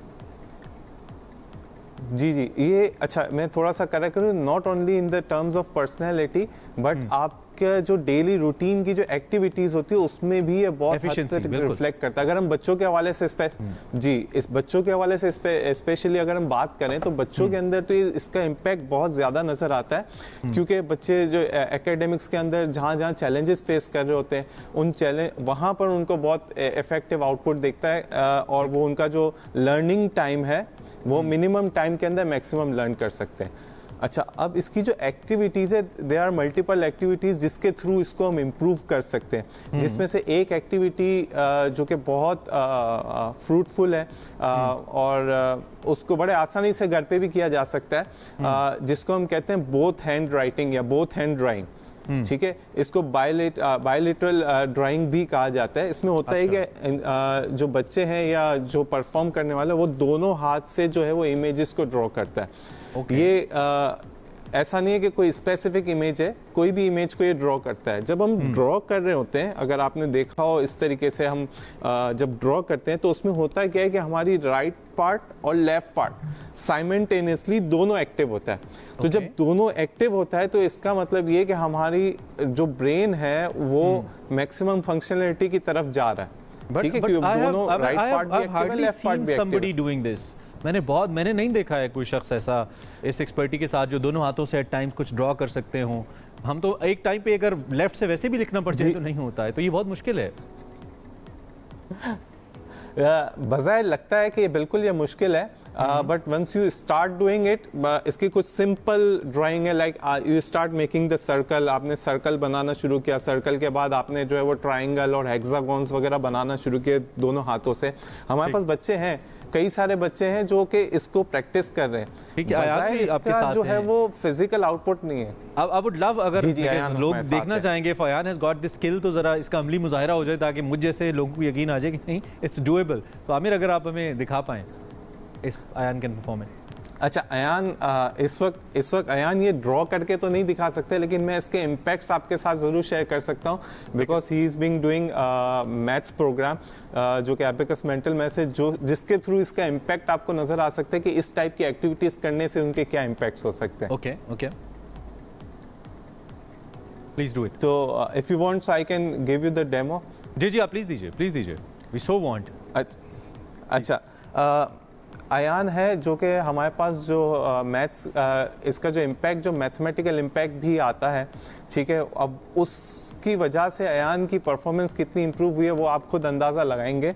मैं कुछ सीरीज ऑफ क्वेश्चंस इन्हें कॉल आउट कर रहा हूँ, ठीक है, जिसका ये मुझे क्विकली रिस्पॉन्स करेंगे, ठीक है। आप चाहें तो आप अपनी तरफ से भी कोई क्वेश्चन कॉल आउट कर सकते हैं। पहले मैं एक सैंपल का क्वेश्चन कॉल आउट करता हूँ, उसके बाद आप चाहें तो एक क्वेश्चन आप भी कॉल आउट कर सकते हैं। अयान हम मल्टीप्लीकेशन कर रहे हैं, ठीक है। 716 by 7। 5012। थोड़ा सा लाउड। 5012। परफेक्ट। अयान 534 by 9। 4806। ठीक है, आप कोई सवाल ट्राई करना चाहेंगे? 589 into 5।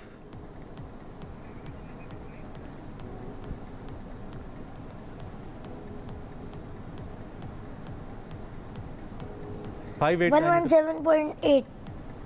589 by 5। 589 असल में into 5 इनटू का मतलब ये डिवीजन लेते हैं, मल्टीप्लाई बाय 5।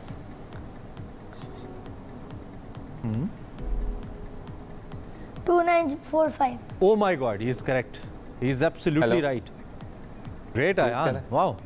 अच्छा, अब इसके अंदर How does it work? अब इनकी जो कैलकुलेशन स्पीड है, एक इसकी आप कैलकुलेशन स्पीड चेक करें, उसके बाद फिर मैं इसकी एक्सप्लेनेशन देता हूँ कि how it works. Ayan, we are doing addition and subtraction, is it clear?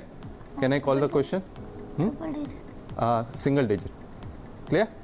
Okay, अब मैं क्वेश्चन इन्हें कॉल आउट कर रहा हूँ जिसका ये आंसर देंगे, ठीक है अयान? रेडी? Very impressive. ठीक है। 9, okay, start again. 9 3 4 7 5 8 6 2 -4 8 -7 41। So, Ayan is our super computer यार, क्या बात है Ayan, I'm just clapping for you। बड़ी क्या बात है यार, वेरी इंप्रेसिव, बहुत अच्छे, माशाल्लाह। तो अच्छा, एक तो ये कि अब क्या हम अयान को एक एक्स्ट्रा ऑर्डिनरी बच्चा समझें आमिर, जो कि बिल्ट इन उनका ब्रेन इतना अच्छा काम करे, या नहीं ये डेवलप हुआ है और इस पर एफर्ट हुई है कोई सर्टन, जैसे आपने जिक्र किया मेंटल मैथ्स का जिक्र किया, तो इसका इम्पैक्ट है ये बताइए हमें।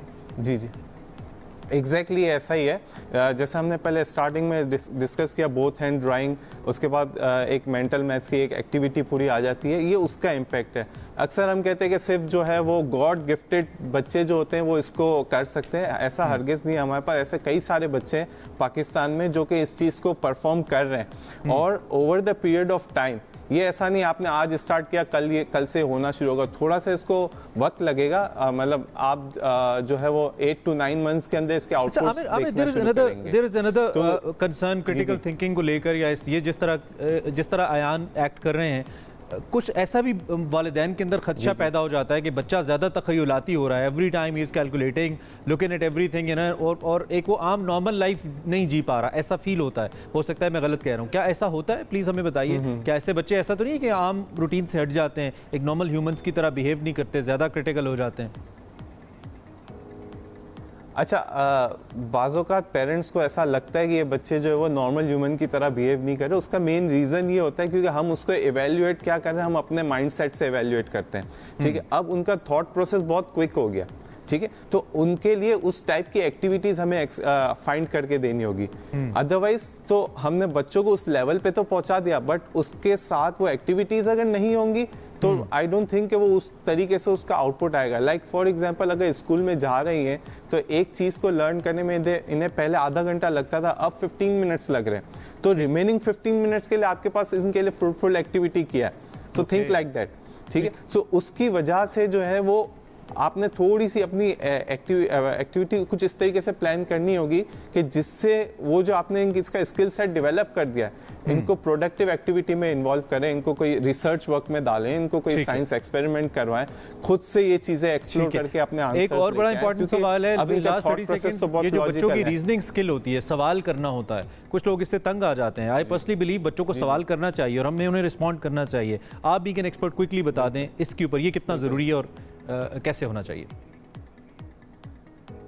देखें, अगर बच्चा सवाल कर रहा है, इसका सिंपल सा आंसर है वो सोच रहा है, जो जिसके लिए हम उन्हें तैयार करते हैं, आई मीन स्कूल में भेजते हैं कि बच्चा सोचना सीखे, सही तरीके से सोचना सीखे। अब उसने सोचना शुरू कर दिया तो डेफिनेटली वो सवाल तो करेंगे, उस सवाल का सही तरीके से आंसर करना इज वेरी इंपॉर्टेंट। अब होता है कि बहुत अच्छा मौजू है, हमें आपसे मिलकर बहुत अच्छा लगा। आयान, वंस अगेन वेरी बहुत अच्छा लगा। और जितने भी यंग लोग, यंग पेरेंट्स देख रहे हैं ना, ये करें, ये टेक्निकली इसकी प्रैक्टिस करवाएं, आप इनको फॉलो करें और इससे डेफिनेटली बच्चों को फायदा होगा। क्विक ब्रेक लेते हैं, टॉप ऑफ द आवर है, वापस आते हैं।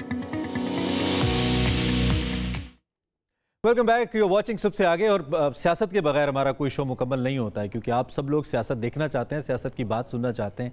एंड सियासत में फिर the most important is Tehreek Insaf की सियासत किधर जा रही है, एहतजाज की सियासत किधर जा रही है, और क्या दोबारा से तहरीक इंसाफ एहतजाज की सियासत पे गामजन रहते हुए अपने मकासद का उसूल कर सकती है या नहीं। आज बड़े आम मेहमान हमने बुला लिए इसी मौके के ऊपर। खैर, थोड़ा सा मैं बैकग्राउंड आपको बता दूं, तहरीक इंसाफ ने एक बार फिर एक एहतजाज की कॉल दी है और इस बार 9 तारीख को, 9 नवंबर बड़ी सिग्निफिकेंट डेट है डॉक्टर इकबाल के हवाले से, लेकिन पूरे मुल्क में मुजाहरों का सिलसिला किया जाएगा। मुजाहरों की दोबारा से कॉल दी गई है कि इस सिलसिला शुरू होगा। जो वज़ीर आला खैबर पख्तूनख्वा हैं अली अमीन गंडापुर, उनका ये दावा है कि इस बार जो कारकुनान है सरों पर कफन बांध कर निकलेंगे। Once again very hard line, एक सख्त और संजीदा एहतजाज की जानिब इशारा नज़र आता है कि इस बार शायद कुछ बहुत ही हतमी करना चाह रही है तहरीक इंसाफ। इसके नताइज क्या, पिछले जो नताइज हैं उनसे मुख्तलिफ होंगे। फिर पार्टी में जो इख्तलाफात की खबरें हैं, we kept on discussing Fawad Chaudhry factor, वो पार्टी की जो मौजूदा लीडरशिप है उसके ऊपर उनके काफ़ी तहफ़्फ़ुज़ात रहे हैं और मौजूदा लीडरशिप के फवाद साहब के ऊपर काफ़ी तहफ़्फ़ुज़ात रहे हैं। तो हमने सोचा कि हम क्यों ना फवाद साहब से डायरेक्टली बात कर लें, क्योंकि प्रेस टॉक्स के ज़रिए तो हम उनको सुनते ही रहते हैं। तो इस वक्त हमारे साथ फवाद साहब मौजूद हैं। क्विकली पूछ लेते हैं कि इस वक्त पार्टी में चल क्या रहा है। He is been one of the most important person in the party, और अब क्या सूरत हाल है। फवाद साहब, एक तो आपका बहुत शुक्रिया, आप मौजूद है हमारे साथ इस मामले पर बात करने के लिए। 9 तारीख वेरी इंपॉर्टेंट, वेरी सिग्निफिकेंट। एक बार फिर तहरीक इंसाफ ने धमकी दी है कि हम 9 नवंबर को जो सवाबी है बड़ा जलसा करेंगे, एहतजाज होगा। नताइज पहले से मुख्तलिफ होंगे 9 तारीख के, या फिर पहले जैसे देख रहे हैं? देखिए, अभी हमें पता नहीं। 9 तारीख को जो कहा है अली अमीन ने, वो कहा है कि 9 तारीख को हम लाए अमल देंगे। अब क्या लाए अमल देंगे या क्या होगा वो तो ज़ाहिर है वही बता सकते हैं, लेकिन जो मैं ये समझता हूँ कि एक बड़ा अलाइंस ज़रूरी है एक बड़ी तहरीक के लिए, मौलाना फजलुर रहमान साहब के साथ, GDA के साथ, वकला के साथ, और फिर ही एक तहरीक जो है वो एक नेशन वाइड तहरीक जो है वो एक इम्पैक्टफुल बन सकती है। लेकिन अभी हम देखते हैं कि 9 तारीख को वो क्या लाए अमल देते हैं, कैसे उसमें पोटेंशियल। तो ज़ाहिर है, देखिए अवाम तो इमरान खान के साथ है, पाकिस्तान के लोग तो इस वक्त इमरान खान के साथ खड़े हैं, और इस पोटेंशियल को लॉकडाउन कैसे करना है ये एक चैलेंज है जो कि PTI इस वक्त फेस कर रही है। अच्छा, दूसरी जानिब एक तो चलें, आपने कहा कि देखना होगा क्या रिजल्ट्स आते हैं, लेकिन PTI के जो अंदरूनी इख्तलाफात हैं जिसकी वजह से सारी बात है, आप भी बहुत खबरों में रहते हैं। वी हैव हर्ड कि तहरीक इंसाफ के बानी खान साहब ने आपको कुछ सख्त पैगाम भेजा है कि लीडरशिप के खिलाफ बयानबाजी से गुरेज करें, क्या ये बात सच है? जी जी बिल्कुल, खान साहब का मुझे मैसेज आया था कि आप तो तनकीद नहीं करें, तो अब आप नहीं कर रहे। अच्छा चलें, और एंड आई बिलीव कि फिर जारी बात है आप उसको फॉलो भी करें। अच्छा, KP और पंजाब दोनों एक बड़ा दिलचस्प मामला है, मेरे लिए भी थोड़ा मुज़क्का खेज तो खैर बहुत स्ट्रॉन्ग वर्ड होगा, लेकिन अजीब ज़रूर था। वज़ीर आला खैबर पख्तूनख्वा कहते हैं कि PIA हम ख़रीदेंगे, पंजाब ने भी इस हवाले से बात की है, जहाँ तक बोली जाए हम किसी हद तक जाएंगे और करेंगे। क्या आप गंडापुर साहब की इस पॉलिसी को, इस ख्याल को सपोर्ट करते हैं बीइंग अ सीनियर पॉलिटिशियन? नहीं, मेरा तो ख्याल है दोनों ने गैर संजीदा ही बात की है, क्योंकि देखें ना, ये तो बड़ी बेसिक सी बात है। IMF की जो हदायत हैं या जो कंडीशंस हैं, जो शराइत हैं कर्ज़े की, PIA आप उसके तहत बेच रहे हैं, और उनकी शर्त यह है कि जी जो कारोबार खसारे में है वो हुकूमत नहीं चलाएगी। तो सूबाई हुकूमतों को वफाकी हुकूमत पैसे देती है जिससे वो अपना कारोबार ज़िंदगी चला रहे हैं। अब वो वफाक के पैसों से PIO तो नहीं खरीद सकते ना, जो IMF का पैसा दिया हुआ है। तो ये तो जाहिर है कि ये ऐसे ही उन्होंने बगैर, मेरा ख्याल है ऐसी बातें आप करते हैं ना, तभी फिर आप मौजूदा लीडरशिप को खास भाते नहीं है, थोड़ा ब्लंट अप्रोच आपकी जो है। खैर, आप चूँकि खुद भी लॉयर हैं, कानून आपने पढ़ा है, यू नो दैट, और जिस घराने से आपका ताल्लुक है उसमें भी काफ़ी सारे लॉयर्स हैं। Supreme Court practice and procedure act तरमीमी ऑर्डिनेंस आया है और इसमें काफ़ी बड़ी बड़ी चेंजेस आई हैं। इस पर एक तो आपका क्या टेक है, और सुप्रीम कोर्ट में जजेस की तादाद बढ़ाने के हवाले से अगर बात करें तो हम जानते हैं 60,000 से ज़ायद केसेस ज़ेर इल्तवा हैं, लेकिन दूसरी जानिब तहरीक इंसाफ इसकी मुखालफत करिए कि जी जजेस की तादाद न बढ़ाई जाए। तो ये दोनों एक अपोजिट अप्रोच ऐसा लगता है, इस पर क्या टेक है आपका? देखिए, पहली बात तो ये है कि ये जो तरमीम है इसका एक ही मकसद है, और वो ये मकसद है कि सुप्रीम कोर्ट में इतना ज़्यादा जजेस जो हैं वो कोर्ट पैकिंग कर दी जाए कि किसी को समझ ही ना हो, वक़्त ही ख़त्म हो जाए इदारे की। और जिस तरह से FIA है या नैब है या इस्लामाबाद पुलिस है, पंजाब, हमने जो पुलिस का जो हशर किया है, ये चाहते हैं कि सुप्रीम कोर्ट के जज साहिबान भी पहले हुक्म लिखा करें, फिर अटॉर्नी जनरल साहब से या लॉ मिनिस्टर से वेट कराया करें और फिर जारी किया करें।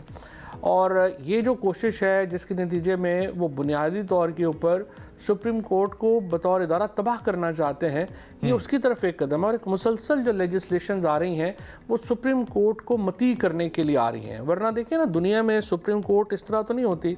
इस्लामाबाद, यहाँ अमेरिका की जो सुप्रीम कोर्ट है वो 9 जजेस के ऊपर है, UK की सुप्रीम कोर्ट 12 जजेस के ऊपर है, जर्मनी की सुप्रीम कोर्ट 16 जजेस के ऊपर है, इंडिया जो 1.25 अरब का मुल्क है वहाँ 33 लोगों के ऊपर जो है वो सुप्रीम कोर्ट है।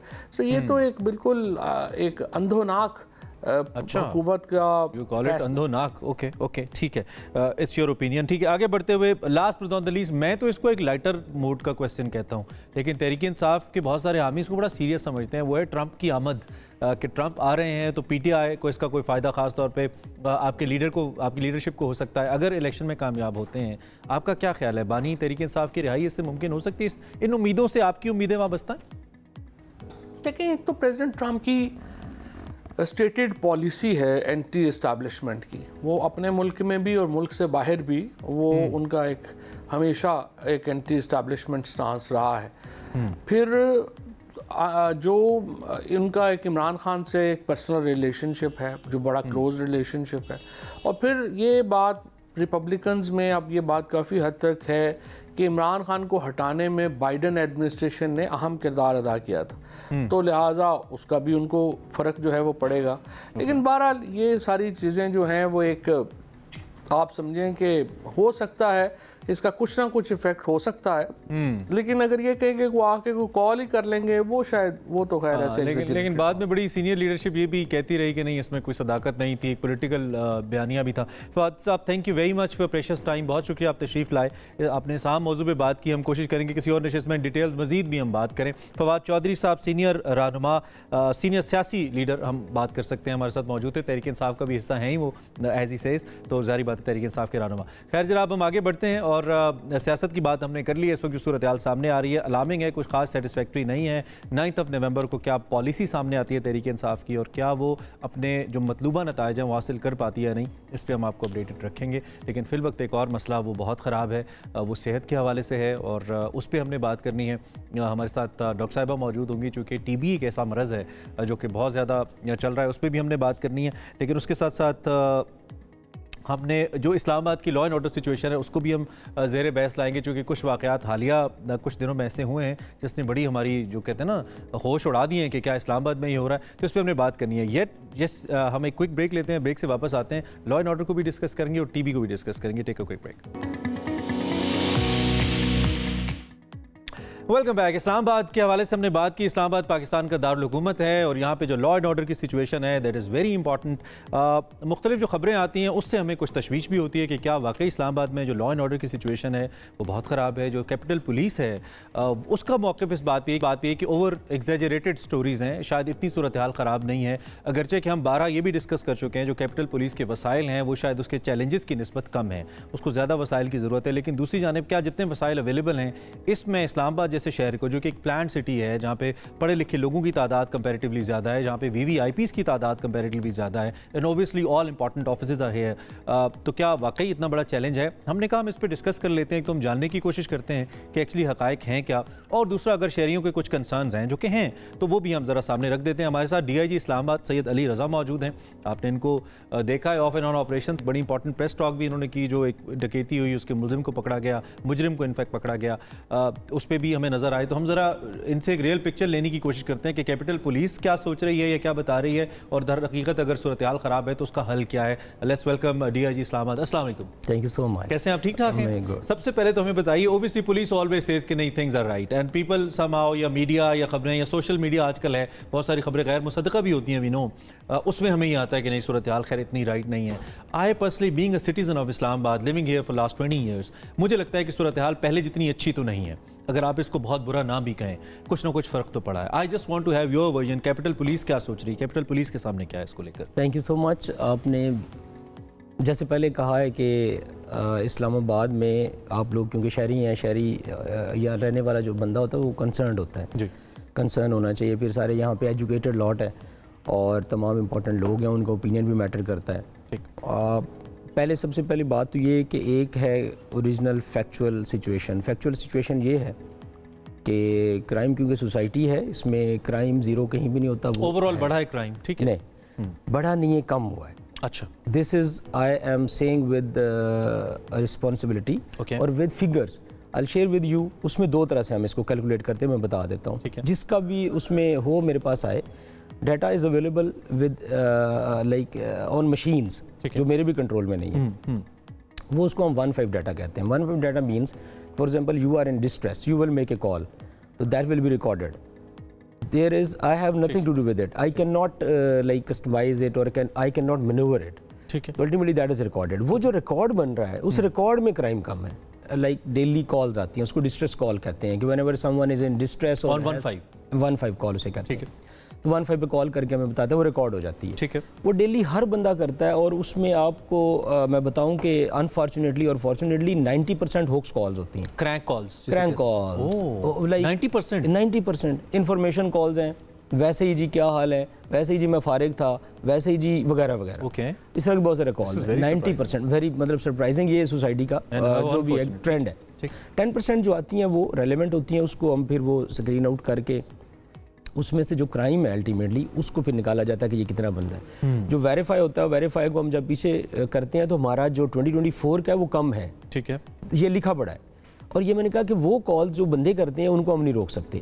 उसके बाद है रजिस्टर्ड FIRs। ठीक है, रजिस्टर्ड FIRs भी नेगेटिव है। रजिस्टर्ड FIR की बात मैंने इसलिए पहले नहीं की कि रजिस्टर्ड FIR मैंने खुद करनी है। ठीक है, लेकिन हम इंश्योर करते हैं, इस पे पुलिस पे एक बात मौजूद होती है जी, पुलिस FIR काटनी नहीं देती ताकि वो इसलिए मैंने उसमें बात नहीं की। और एग्जैक्टली मैंने बात नहीं की, मैं बात शुरू की 1.5 से, which is not in my control. ठीक है, अब मैंने लेकिन इवन देन जब FIR होती है तो सर वो हम 100% इंश्योर करें। मिनिस्टर साहब इंटीरियर एंड IG साहब, ये बड़ी खुली पॉलिसी है कि FIR होनी चाहिए, FIR नहीं रुकनी चाहिए। ठीक है, लेकिन वो ज़रूर इंक्वायरी या ज़रूरी चीज़ हम देखते हैं कि कोई ऐसे ना हो कि किसी तरह कोई ब्लंडर, कोई ऐसी FIR लोगों का होता है बाज़ औक़ात के वही पर्सनल वेंडेटा एंड ग्रीवेंसेस तो लोग FIR करवाना चाहते हैं, उसको रोकने की हद तक है। बाकी हम FIR बिल्कुल फ्री रजिस्टर। अच्छा, जहाँ पे आप कह रहे हैं, हम एक बात आपसे आने से पहले, आज से 3-4 दिन पहले एड्रेस कर चुके हैं, जब एक रिपोर्ट आई जिसमें कहा गया कि बड़ी क्राइम रेशो बढ़ी है, फिर अखबारात ने भी छापा, फिर कोर्ट ने भी कहा इस पे बात, तो हमने जारी बात है फिर खबर तो बनती है। लेकिन ऑन दी अदर हैंड हम ये भी कहते हैं कि अगर आप ये कह रहे हैं कि क्राइम रेट पहले से कम हुए हैं या हम उन्हें बेहतर मैनेज कर रहे हैं, तो Islamabad is not that hard city to manage that, I believe. I mean अगर आप लाहौर चले जाएं, आपने सर्व किया हुआ है डिफरेंट शहरों में, कंपैरेटिवली आसान है। सेफ सिटी कैमराज हैं, रोड मैपिंग है, घरों का डाटा है आपके पास, नादरा की कंप्लीट सपोर्ट है, अच्छी कोऑर्डिनेशन भी है महकमों की। तो उसके बावजूद अगर जितने क्राइम हैं उतना भी होना आपको लगता है कि जस्टिफाइड है, या कम से कम उस पर भी मजीद एफिशिएंट हुआ जा सकता है? इसमें क्या गुंजाइश मौजूद है? ग्रेट, ये एक विजन है हमारा यहाँ पे इंशाल्लाह, क्योंकि लॉ एंड ऑर्डर बहुत ज़्यादा तेज़ हुआ है। लॉ एंड ऑर्डर हर दूसरे दिन लॉ एंड ऑर्डर होता है और बड़ा मेगा लॉ एंड ऑर्डर होता है। उस पर यकीनन हम इंगेज होते हैं, जिसकी वजह से वो ट्रैक थोड़ा सा डिस्टर्ब होता है। ठीक है, और डेफिनेटली होता है। इससे आपकी मुराद जो पॉलिटिकल एक्टिविटीज़ होती हैं, जिधर आपकी फोर्स प्रोटेस्ट्स आते हैं या कोई इस तरह की चीज़ें हैं जिसमें हमें आगे जाना पड़ता है या उधर हमें डिप्लॉय होना पड़ता है, इंगेज होना पड़ता है, और वो 2-3 दिन इंगेज होना पड़ता है, वो है। लेकिन हैविंग सेड दैट, हम crime is the real bread and butter for a police officer. हमारा वो असल होता है कि हम उसके लिए बने हुए हैं और हम उसको कंट्रोल करना हमारा, अगर उसमें कोई गड़बड़ हो तो वी आर वेरी कंसर्न। तो उसमें कंसर्न होने की वजह से हम बहुत ज़्यादा फोकस भी करते हैं और यही वजह है कि क्राइम को 24 घंटे देखा जाता है। जैसे आपने कहा कि क्राइम को नहीं, इस्लामाबाद में हम इंशाल्लाह जीरो की पॉलिसी बना रहे हैं। ठीक है, जीरो क्राइम से मुराद है कि हम जितना नीचे ले जा सकते हैं हम इसको नीचे लेके जाएं। This is the capital, this is face of our like country before all the nations, because सारे इधर फॉरेन डिग्नेटरीज इधर ही फिरते हैं, तो वो देखते हैं कि इस्लामाबाद कैसा है, कि हम मैक्सिमम से प्रोटेक्ट करें। इंशाल्लाह ये वो चीज़ है, बिकॉज ऑन द स्ट्रीट्स लोगों का महफूज रहना ख़वातीन का बहुत ज़रूरी है। एक कॉलर है हमारे साथ, जरा आपकी इजाज़त से मैं हमसे, ज़हीर है हमारे साथ। ज़हीर, अस्सलाम वालेकुम। जी वालेकुम सलाम, कैसे हैं आप? ठीक हैं? थैंक यू वेरी मच, आपने कॉल किया। क्या क्वेश्चन है आपका डीआईजी साहब से?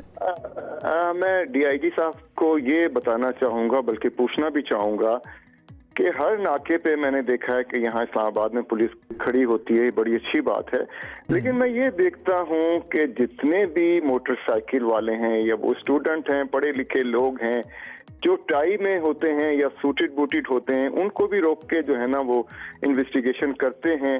इस्लामाबाद पुलिस के जो यंगस्टर मेरे ख्याल में पुलिस वाले हैं, ये मेरे ख्याल में मैच्योर नहीं है इतने, और ये लाइन में लगाए हुए होते हैं लोगों को, और मेरे ख्याल में उनको जल्दी फारिग करके जो है ना उनको इन्वेस्टिगेशन करके उनको वहां से फारिग कर देना चाहिए। ठीक है, ज़हीर भाई पूछ लेते हैं। वैसे दहशतगर्द तो टाई लगा के भी आ ही सकता है, इन्वेस्टिगेट करना तो कोई बुरी बात नहीं है। हाँ, अगर कुछ ऐसा बदतमीजी का रवैया है तो उस पर बात हो सकती है, लेकिन मैं जवाब ले लेता हूँ। जी सर, आपने आधा जवाब दे दिया है। असल में ये हमें समझने की जरूरत है। उनका कहने का मतलब ये कि जो पढ़े लिखे लोग हैं उनको जरा ज्यादा उस तरह ट्रीट नहीं किया जाता है। अच्छे कपड़े पहन के आ जाए, वो मुझे याद आ गया, एक गए थे फंक्शन पे, पुरानी बात है, तो उन्होंने कपड़े अच्छे नहीं पहने हुए थे तो उनको निकाल दिया गया, कपड़े अच्छे थे तो उनको खाना दे दिया गया। लेकिन हमारे लिए सब इक्वल हैं सर। मेरी आपसे रिक्वेस्ट है, मैं पब्लिक के वाले से कह रहा हूँ, सर से भी कह रहा हूँ जिन्होंने इस क्वेश्चन किया है, कि आपने हमें सपोर्ट करना है तो क्राइम रुकना है। क्राइम जो होता है ना, ये पब्लिक के साथ मिलकर रुकता है। हम basically we are from public, हम पब्लिक हैं और पब्लिक हम हैं। This is the basic concept of community policing. हमारे साथ अगर आप लोग मेरे एक्शंस को बुरा समझेंगे तो फिर आप महफूज नहीं रहेंगे। थोड़ी सी इनकन्वीनियंस ज़रूरी है, ये आपकी सिक्योरिटी के लिए है। हमें कोई वो नहीं होता, हम जब नाके पे खड़े होते हैं हमें मेहनत ज़्यादा करनी पड़ती है। लेकिन आप अपनी फोर्स को, अपने जवानों को भी इस हवाले से खास तो, क्योंकि रवैयों के मसले तो हैं ना, 100% है। पंजाब पुलिस हो या अब बेहतर हुई है, कैपिटल पुलिस का रवैया कंपैरेटिवली बेहतर है, और कुछ पढ़ी लिखी जो पिछले 8-10 सालों में इंडक्शन हुई हैं उससे फर्क अब मजीद अच्छी आ रही है। मिनिस्टर साहब ने आते इंडक्शन, क्या कुछ सर्टेन ट्रेनिंग्स हैं जवानों के बिहेवियर के ऊपर, how to treat to the citizens, इस हवाले से क्या है? देखिए, इसमें सबसे बड़ी ट्रेनिंग ये है कि इस्लामाबाद में सारे पढ़े लिखे हैं। पब्लिक जो आगे से इंटरेक्ट ठीक करती है ना, तो पुलिस वाला भी बहुत ज्यादा इतना नहीं होता कि वो गड़बड़ के, जब आगे से गड़बड़ हो तो फिर ये आपस में इंटरेक्शन गलत करते हैं। सबसे पहला तो ये एक पॉजिटिव है इस्लामाबाद में। दूसरा, हम इनका कंटिन्यूसली इनकी ब्रीफिंग्स होती हैं, इनको बताया जाता है how to deal with them. 2 लफ्ज हैं जी, सर कहना है, मैडम कहना है, ये सारी चीजें एक एक चीज बताई जाती है। तीसरा ये कि जैसे अभी इन्होंने कहा कि पिछले दिनों में एक इशू बना हुआ था, एक क्राइम, बैंक के बाहर एक वारदात हो गई। जी। अच्छा, उस वारदात ने हम सबको अच्छा खासा परेशान किया। अल्हम्दुलिल्लाह विद इन 24 आवर्स हमने उसका ट्रैक ले लिया और अगले 4 दिन के अंदर बंदा पकड़ लिया। मेरे पास बहुत सारे मैसेजेस आए कि क्या हो रहा है इस्लामाबाद में। हाँ, क्योंकि अब आपके 100 अच्छे काम, 100 अच्छी एक्टिविटीज शायद इतनी नोटिस नहीं होती जितनी एक ऐसी एक्टिविटी उस सब पे भारी हो जाती है। उसमें ये कि ये सोसाइटी है, इस सोसाइटी में वो बिल्कुल अजीब सा है, उसका फिल्मों से मुतासिर है, और वो कहता है जी फिल्मों में ये था कि ऐसे मास्क लगाना चाहिए, ग्लव्स पहनने चाहिए और इस तरह गन पकड़नी चाहिए। तो मैंने उससे जब इस तरह के इंटरोगेशन क्वेश्चन किए तो वो अजीबोगरीब उसका था रवैया कि जैसे बंदा बहुत ज़्यादा मुतासिर हो के जो मर्जी दिल करे ना कर दे। आपने कोई जॉगर वॉगर से पकड़ा उसको? बीबीसी की स्टोरी छपी। अब ये जो ना जॉगर्स वाली बात कैसे वैसे हुआ, थोड़ा सा बताइए। आप तो पकड़ लिया तो बता दीजिए हमें। सर, हमारे पास एक्चुअली क्योंकि उसका फेस कवर्ड था, उसके ग्लव्स भी उसने पहने हुए थे। अच्छा, जब इस तरह हो तो this is called blind murder या blind case. Blind case mean आप, मेरा फेस है, मैं पहचाना चाहूंगा। जब फेस ही छुपा हुआ है, हाथ भी नहीं है, कहीं फिंगरप्रिंट नहीं आते तो खत्म। ठीक है। तो उसमें अब हमारे पास क्या था कि एक बाइक है, उसके ऊपर एक शख्स जा रहा है, उसका कोई पता नहीं, और वो बंदे का ना चेहरा नजर आ रहा है, ना हाथ से कोई चीज नजर नहीं आ रही। क्या नजर आ रहा है? एक शूज नजर आ रहे हैं जो उसने वो पहने हुए हैं। हाँ, वो बड़ा, यही मैंने उससे पूछा कि ये क्या किया, कहता सर ये सारा फिल्मों से सीखा है मैंने। कि ये अगर फिल्म में अगर आप, लेकिन आपके जो इन्वेस्टिगेशन जो कर रहे थे उन्होंने बड़ा स्मार्टली उससे आगे जाके किया, तो हमने उसे पकड़ा। नहीं, एक चीज पे तो हमारा बिलीव है कि जब पुलिस किसी केस को सॉल्व करना चाहती है ना तो वो कर लेती है। हम हर को सर कोशिश करते हैं, 100% कोशिश करते हैं। अच्छा, हमें ये भी बताइए, एक तो ये कि एक तो क्राइम हो गया, उसके बाद का अमल है कि आपने पकड़ लिया। मेरा सवाल बीइंग शहरी क्राइम हो ही क्यों? अगर मेरी पुलिस इतनी इफेक्टिव है, मेरी पुलिस और इस्लामाबाद पुलिस के पास वसाइल हैं, कम से कम अर्बन एरियाज के अंदर तो हैं, रूरल एरियाज में आपके चैलेंजेस भी हैं, तो आप ऐसा इम्पैक्ट क्यों ना क्रिएट करें कि किसी क्रिमिनल को जरूरत ना हो कि वो इतना बड़ा इम्पैक्ट कर ले? इसके लिए क्या कर रहे हैं आप? मेरी गुजारिश मैं गुजारिश करता हूँ, क्राइम जो है ना is a social phenomenon. Social phenomenon ये है कि उस बंदे की ट्रेनिंग, उस बंदे को कहाँ क्या पढ़ा है, पढ़ा लिखा है नहीं है, उस घर की मजबूरियाँ, उसके अपने मसाइल, उसके इकोनॉमिक इश्यूज, ये सारे जब इकट्ठे होते हैं तो वहाँ से क्राइम होता है या नहीं होता। तो जैसे आपने पहले कहा कि क्राइम होता क्यों है, होना नहीं चाहिए, तो this is kind of social issue. Society जितनी इकोनॉमिकली वेल होगी, जितनी एजुकेटेड होगी, उनको लॉस की समझ होगी। यहाँ पे अब 90% लोगों को जो है वो नीचे हम उनको बताना है कि यार ये इस तरह नहीं, इस तरह करना है, तो वो जिस तरह अवेयर होते जाएंगे, चीज़ों को समझते जाएंगे, और उनके अंदर दूसरे लफ्ज़ों में तकवा, जो एक इस्लाम में ना तकवा है अल्लाह से डरना, तो वो जो तकवे वाले बंदे हैं, तकवे से मुराद था, उसको पता होता है यार ये मैंने चीज़ें नहीं करनी क्योंकि ये अल्लाह को नापसंद है, ये अल्लाह ने मना किया, दूध है, जुर्म करना एक हद है, लोग उसको फिर भी पार करते हैं। अब वो चीज़ें जब तक आपके शऊर में आती हैं, वो सोसाइटी आपके शऊर में लाती है। अगर वो सोसाइटी शऊर में ले आए तो आप क्राइम नहीं करते। अगर सोसाइटी शऊर में नहीं लाती या आप मजबूर हो जाते हैं किसी वजह से, तो क्राइम तब होता है, शौकिया क्राइम नहीं होता। मतलब क्राइम को शौक से कोई नहीं कर रहा होता, किसी वजह से कर रहा होता है। अगर कोई शौकिया करते हैं, कोई बहुत कम परसेंटेज होगी, तो कहने का ये मकसद है कि क्राइम होता क्यों है, that is a social phenomenon. Crime कहीं भी जो है वो कोई बंदा खुदा न खास्ता बैठे बैठे उसके ज़हन में आ सकता है, कोई चीज़ हो सकती है, किसी का कोई वेंडेटा हो सकता है। इसमें ये सब बड़ा इंपॉर्टेंट होता है, आई मीन स्मार्ट पॉलिसिंग। मैंने once I been in China, मैंने देखा कि वहाँ पे जो फिजिकल पुलिस की प्रेजेंस है ना, वो बहुत ही कम थी, सर्वेलेंस बहुत ज़्यादा है, कैमराज है, अब तो और भी इनहेंस हो गया होगा, मैं 5-6 साल पहले की बात कर रहा हूँ। हमारे यहाँ जो ह्यूमन इंटरफेरेंस है, जैसे आप लोग नाके लगाते हैं और बड़े एफिशिएंटली काम करते हैं, मैं अप्रिशिएट करता हूँ सभी जवानों को, सर्दी हो गर्मी हो, लेकिन जो ह्यूमन इंटरफेरेंस है समहाउ मुझे लगता है कि वो एफिशिएंसी को कम कर देती है। दो के यू आर वेरी स्मार्ट, आप गाड़ी को देख के बता रहे हैं अच्छा चीज़ गाड़ी में कोई गड़बड़ है, लेकिन आपको नहीं लगता कि हमें स्मार्ट पुलिसिंग की तरफ ज़्यादा जाना चाहिए, खासतौर पर कैपिटल पुलिस को एज अ मॉडल, और फिर बाकी पुलिस इसको फॉलो करे? बिल्कुल 100%, and this is the way forward जो आपने कहा है। इसमें ग्रेजुअल ट्रांजिशन आ रही है। यहाँ पे प्राइम मिनिस्टर साहब of Pakistan and ultimately minister साहब एक पूरा विजन के साथ उन्होंने हमें बताया, और उन्होंने हमें बजट और वो चीज़ें, नए प्लान चल रहे हैं। एक यहाँ पे एक इनिशिएटिव है CSDS, अच्छा, साइबर क्राइम सोफिस्टिकेशन है, cyber sophistication and digital surveillance का है ये एक पूरा है, जिसमें बहुत ज़्यादा कैमरे नए लग रहे हैं। जैसे आपने कहा कि बंदे नहीं, वो कैमरे नंबर प्लेटें पढ़ेंगे ना आपकी, क्योंकि आप बीन थ्रू अ केस वो नंबर प्लेट्स नहीं पढ़ रहा था ANPR, तो और केस सॉल्व नहीं हुआ। यस, ANPR कैमरा होंगे और फेशियल रिकॉग्निशन कैमरा लगाए जा रहे हैं, और पीछे प्रोसेसेस लगाए जा रहे हैं, जिसको हम हंच लैब हमारे पास बन गई है। हंच लैब मीन कि एक गाड़ी अगर मशकूक हरकत कर रही है वो डिटेक्ट हो जाएगी, अगर एक जगह पे मशकूक एक्टिविटी होती है तो वो डिटेक्ट हो जाएगी। इसको कहते हैं हम अल्टीमेटली, हमारे पीछे पूरे एनालिसिस पड़ा हुआ है। यही है जो बाहर के मुल्कों में हो रहा है, ठीक है, वही हम कर रहे हैं, और इंशाल्लाह ताला बड़ी तेजी से हो रहा है। जो IG साहब हैं करंट, उनका इस पे बहुत ज्यादा फोकस है। एंड टाइमलाइन है माइंड में क्या? बिल्कुल टाइमलाइन क्या, वो लॉन्च हो चुका है, फ्रूट्स आर देयर, और उसको अब हम बढ़ा रहे हैं। फॉर एग्जांपल हमारे पास अभी 2300 कैमरा लग चुका है, तो हम उसको बढ़ा के 5000 पे ले जाएंगे, फिर उसको बढ़ा के 10,000 पे ले जाएंगे, बढ़ाते जाएंगे, और आहिस्ता आहिस्ता उसकी और पीछे कैपेसिटी भी बढ़ती जाएगी। आई बिलीव मोहसिन नकवी साहब जो कि वो तजदीद के ऊपर बड़ी बात करते हैं, तो आई होप कि कुछ ना कुछ हो। अच्छा, ये जो घरों के अंदर अभी रिसेंटली हमारे अपने एक ऑफिशियल है सीनियर, उनके घर पे एक इंसिडेंट हुआ G13 सेक्टर के अंदर, उसको हमने यहाँ पे डिस्कस भी किया। ही वाज़न्ट एट होम, पीछे से डकैती हो गई। वो फॉलोअप के हवाले से शिकायत करते नजर आए कि फॉलोअप उस तरह से नहीं होता, पुलिस आ गई, रिस्पॉन्ड टाइम अच्छा था, रिपोर्ट हो गई, FIR हो गई, लेकिन फॉलोअप वैसा नहीं हुआ। अल्टीमेटली अगर चीज़ें रिकवर नहीं हुई तो साइल को तो फ़ायदा नहीं हुआ। तो फॉलोअप के लिए क्या SOPs हैं? फॉलोअप पे क्यों फिर थाने स्लो हो जाते हैं? वसाइल की कमी है या क्या है? नहीं, कमी नहीं है, उस किस्म की वसाइल की कमी नहीं है, सब कुछ मौजूद है। फॉलोअप का ये इशू है कि एक बंदे ने वारदात कर दी है, अग्रीव्ड बंदा तो कहता है मेरे दिन वारदात के बंदे भी पकड़े जाए, नहीं मेरी चीज़ें मुझे मिल जाए, ठीक है, बिल्कुल। अब उसके ऊपर आपने काम शुरू करना है, that needs time, that needs efforts, कि आपने जाएंगे, आपने डिटेक्ट किया, उसके फिंगरप्रिंट उठाए, फिंगरप्रिंट डिटेक्ट किए, उसको मैच किया, नहीं हुए, उसके बाद आपने कुछ और करना शुरू किया, आपने ह्यूमन इंटेलिजेंस ली, आपने कैमरे देखना शुरू किए, उसके बाद कुछ नहीं मिला, फिर आपने एक पूरे एरिया के जो TOPO हैं जो उधर ऑपरेट करते हैं उनको काम करना शुरू कर दिया। नहीं मिल रहा, आप आगे जाएंगे, आप सुबह में जाएंगे, सुबह से बाहर निकलेंगे। So it is really a time consuming thing. ठीक है, तो मैं रिक्वेस्ट करूंगा कि आप फॉलो अप में ज़रूर पूछें कि काम हो रहा है कि नहीं हो रहा, लेकिन ट्रस्ट रखें कि हम हर रोज़ हर केस को फॉलो भी कर रहे होते हैं, डिस्कस भी कर रहे होते हैं। और आप देखें हमारे 99% केसेस रिजॉल्व है। अब ये इतना बड़ा केस था, हमने 4 दिन के अंदर रिजॉल्व किया, क्योंकि दिन रात नहीं सोए, पीछे पड़े रहे और अल्लाह की मदद से अल्लाह ने करम किया, सरगोदे से आके बंदा उठा के लिया। इस तरह हर रोज हो रहा था। ये तो लाइमलाइट में आ गया ना, इसके विजुअल भी चला रहे हैं जिस केस को हम डिस्कस कर रहे हैं, हमारे पास इसको तो हमने लाइमलाइट में आ गया ना, हम इसको हर रोज इस तरह कर रहे होते हैं, मेहनत कर रहे होते हैं।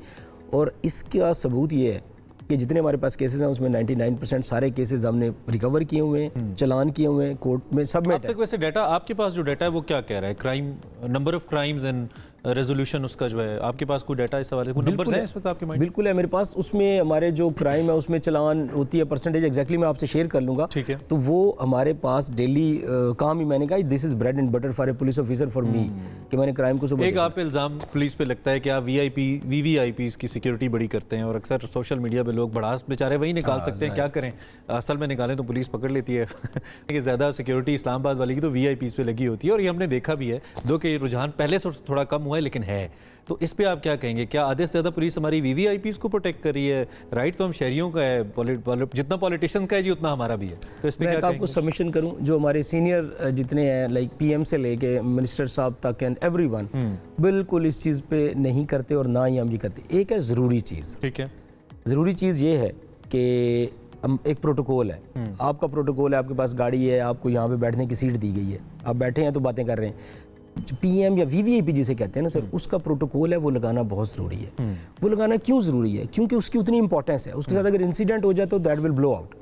वो चीज़ें कुछ वो हैं जो करनी ज़रूरी हैं। लोगों को, इस्लामाबाद वाले जो जितनी भी सिटीजन हैं, वो इस बात का यकीन रखें कि हम बहुत ज़्यादा जोर लगा रहे होते हैं कि लोगों को मैक्सिमम फैसिलिटी हो, इनकन्वीनियंस कम से कम हो। लेकिन जो जरूरी, फॉर एग्जाम्पल SCO हो रही थी, इधर 9 प्राइम मिनिस्टर्स आए हुए थे, 3 फॉरेन मिनिस्टर्स आए हुए थे, यहाँ पे 900 डिग्निटरीज थे जो इधर बैठे। बहुत अच्छे से हैंडल किया आपने, अल्लाह ने बड़ा करम किया, बहुत अच्छा हुआ। उसमें तमाम लॉ एनफोर्समेंट एजेंसीज ने काम किया, लेकिन अल्टीमेटली उसमें इनकन्वीनियंस हुई लोगों को। लेकिन हमारे लिए एजाज की बात है कि वो सेफ्टी से हुआ। इसी तरह अगर कोई भी PM आता है, बाज़ का लोगों को मूवमेंट का नहीं पता। अब कल से UN के अंडर सेक्रेटरी आए हुए हैं, वो मूव कर रहे हैं। अब उनकी मूवमेंट जब भी होगी, ईरानियन फॉरेन मिनिस्टर आए हुए हैं, वो जब उन मूव करेंगे तो अल्टीमेटली उनकी मूवमेंट पे हमें रूट लगाना पड़ेगा। ठीक है, तो वो आप कह रहे हैं कि सिर्फ जरूरी है, मेरी गुजारिश है कि इसमें हमें इस मुल्क की खातिर, आपका मुल्क है ये, जब कोई बाहर से आता है तो उसकी ये इज्जत है कि हम उसको इज्जत से लेके जाएं, ना कि हम अपनी थोड़ी सी कन्वीनियंस के लिए उसको तंग करें। बस हमें थोड़ा सा वो होता है ना, एक तो ये कि आपकी बात जस्ट कंटिन्यूइंग इट कि इट्स अबाउट द पोर्टफोलियो जिस पे वो शख्स बैठा है, it's not about the person. वो पर्सन कौन है, उससे आपके इख्तलाफ भी हो सकते हैं सियासी तौर पे। क्विकली अगर मैं आपसे लास्ट 1 मिनट कुछ ऐसे इक़दामात आने वाले वक्त के अंदर जो इस्लामाबाद के शहरी कैपिटल पुलिस की तरफ से देख सकते हैं, वैसे तो कुछ का आपने तस्करा किया, लेकिन इसको सम अप करते हुए कुछ भी आपके माइंड में हो जो आप बताना चाहें, जिससे लोगों को कुछ इत्मीनान हो कि there police is there for them, वो काम कर रही है। सबसे पहले तो ये एक रिक्वेस्ट है आपके फोरम से कि कोई भी बात करने से पहले, सोशल मीडिया पे बिलीव करने से पहले ना, सोशल मीडिया पे मेरा नंबर है, हम सबका नंबर है, प्लीज़ हमसे रिजू कर लें, हमसे पूछ लिया करें। आप रिस्पॉन्ड करते हैं? हम रिस्पॉन्ड करते हैं। ओके, बिल्कुल हम करते हैं। हम बहुत ज़्यादा, जब मेरे पास आता है तो मैं फॉरवर्ड करता हूँ, मेरे पास टीमें बनी हुई हैं, वो सारे रिस्पॉन्ड कर रही होती हैं, फ़ोन कर रहे होते हैं, रिस्पॉन्ड कर रहे होते हैं, आप चेक कर लें। ठीक है।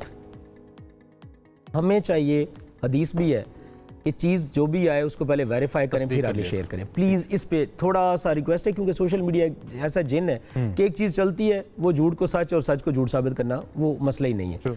और लेकिन इसका इफेक्ट क्या होगा कि पूरे इस्लामाबाद में एक अजीब सा आ गया जी, पता नहीं सही हो रहा है कि गलत हो रहा है, एक चीज़। दूसरा ये कि जैसे इन्होंने कहा कि फ्यूचर में हम क्या करने चाह रहे हैं, लेडीज़ की एम्पावरमेंट के लिए बहुत ज़्यादा एक लेडी पेट्रोलिंग स्क्वाड, अच्छा, वो हम इम्पॉर्टेंट मार्केट्स और पार्क्स में इंशाल्लाह लॉन्च करने जा रहे हैं, ताकि लोगों की उनके साथ एक इंटरेक्शन कन्वीनियंट होता है वो। We need a community policing here. हम सबके साथ बिल्कुल बैठने को तैयार हैं, जो बंदा भी आता है हम उससे बात करने को तैयार है। यस, टाइम कंस्ट्रेंट्स हैं, जैसे मैं आपके पास बैठूं तो यूनियन पब्लिक अगर बैठी है तो दे हैव टू वेट। बिल्कुल सही। ये एक है जो लोग कहते हैं जी वेट करना पड़ता है, थोड़ा सा ये चीज़ें समझने की जरूरत है। आपको मेरे साथ चलने की। उसके बाद हम आगे कैमरों का अपने जो फ्यूचर है हमारा, we are working on that. Safe city एक बहुत मेगा सेफ सिटी, मिनिस्टर साहब इंटीरियर का ये कहना है कि हमने इसको एक ऐसा नेशनल लेवल का बनाना है जिसमें हम इंशाल्लाह इसको जीरो क्राइम पे लेके जाएंगे थ्रू सेफ सिटी। ठीक है, लॉन्च हो रहा है, वो लॉन्च हो चुका है, उसको मजीद इंप्रूव कर रहे हैं। ठीक हो गया। उसके बाद सर हम एक एंटी रॉयड यूनिट एक ला रहे हैं जो इस्लामाबाद को महफूज करने के लिए कि कोई we just so look forward and will keep an eye, trust me, हम इस पे ज़रूर नज़र रखेंगे क्योंकि अल्टीमेटली हमें पता है कि आवाम का राब्ता बराह रास्त ऑफिसर से नहीं होता है, ये लोग भी, इनकी भी अपनी मसरूफियात है, अपने चैलेंजेस हैं, तो we are the bridge, media is the bridge and we try our best to play that role. I hope कि मैंने जो आपके कंसर्न्स हैं डियर व्यूवर्स वो ज़रूर रखे हैं DIG साहब के सामने, हम इसका फॉलोअप इंशाल्लाह करते रहेंगे एंड अल्टीमेटली आई बिलीव कि police is there to help us. अगर वो अपना रोल कहीं पे नहीं ठीक अदा करेगी हम उसे पॉइंट आउट करेंगे, कहीं पे सही अदा करेगी हम उसे अप्रिशिएट करेंगे, this is how it works. लेकिन आपका कोऑपरेशन भी इंपॉर्टेंट है, पुलिस के साथ बिल्कुल ही मनफी नहीं सोचना चाहिए। तो आई होप कि बेहतर रिजल्ट्स आए, आने वाला वक्त बेहतर हो। Once again thank you very much for being with us, बहुत शुक्रिया, बहुत अच्छा सेशन रहा। हमने एक क्विक ब्रेक लेनी है, ब्रेक के बाद वापस आइए, कुछ आपकी हेल्थ पे बात करते हैं, वो भी ज़रूरी है। Take a break. Welcome back. हमने आपकी सिक्योरिटी के हवाले से बात की, पुलिसिंग पे बात की, अब आपकी हेल्थ को हम डिस्कस करते हैं। एक बहुत अहम और तशवीशनाक भी है मसला जिसकी हम बात करने जा रहे हैं आपकी सेहत के हवाले से। आलमी इदारा सेहत की एक हालिया रिपोर्ट है जो हमारे सामने आई है और वो इस कंसर्न को बड़ा उठा रही है, इस निज़ाम को एक्सपोज भी कर रही है। गुज़िश्ता साल दुनिया भर में जो TB है इसके केसेस में ख़तरनाक हद तक इजाफा हुआ है। आपको पता है इसमें पाकिस्तान तो ओबियसली शामिल हो गई, being the third world country, unfortunately हमारे लिए हमारे मसाइल हैं।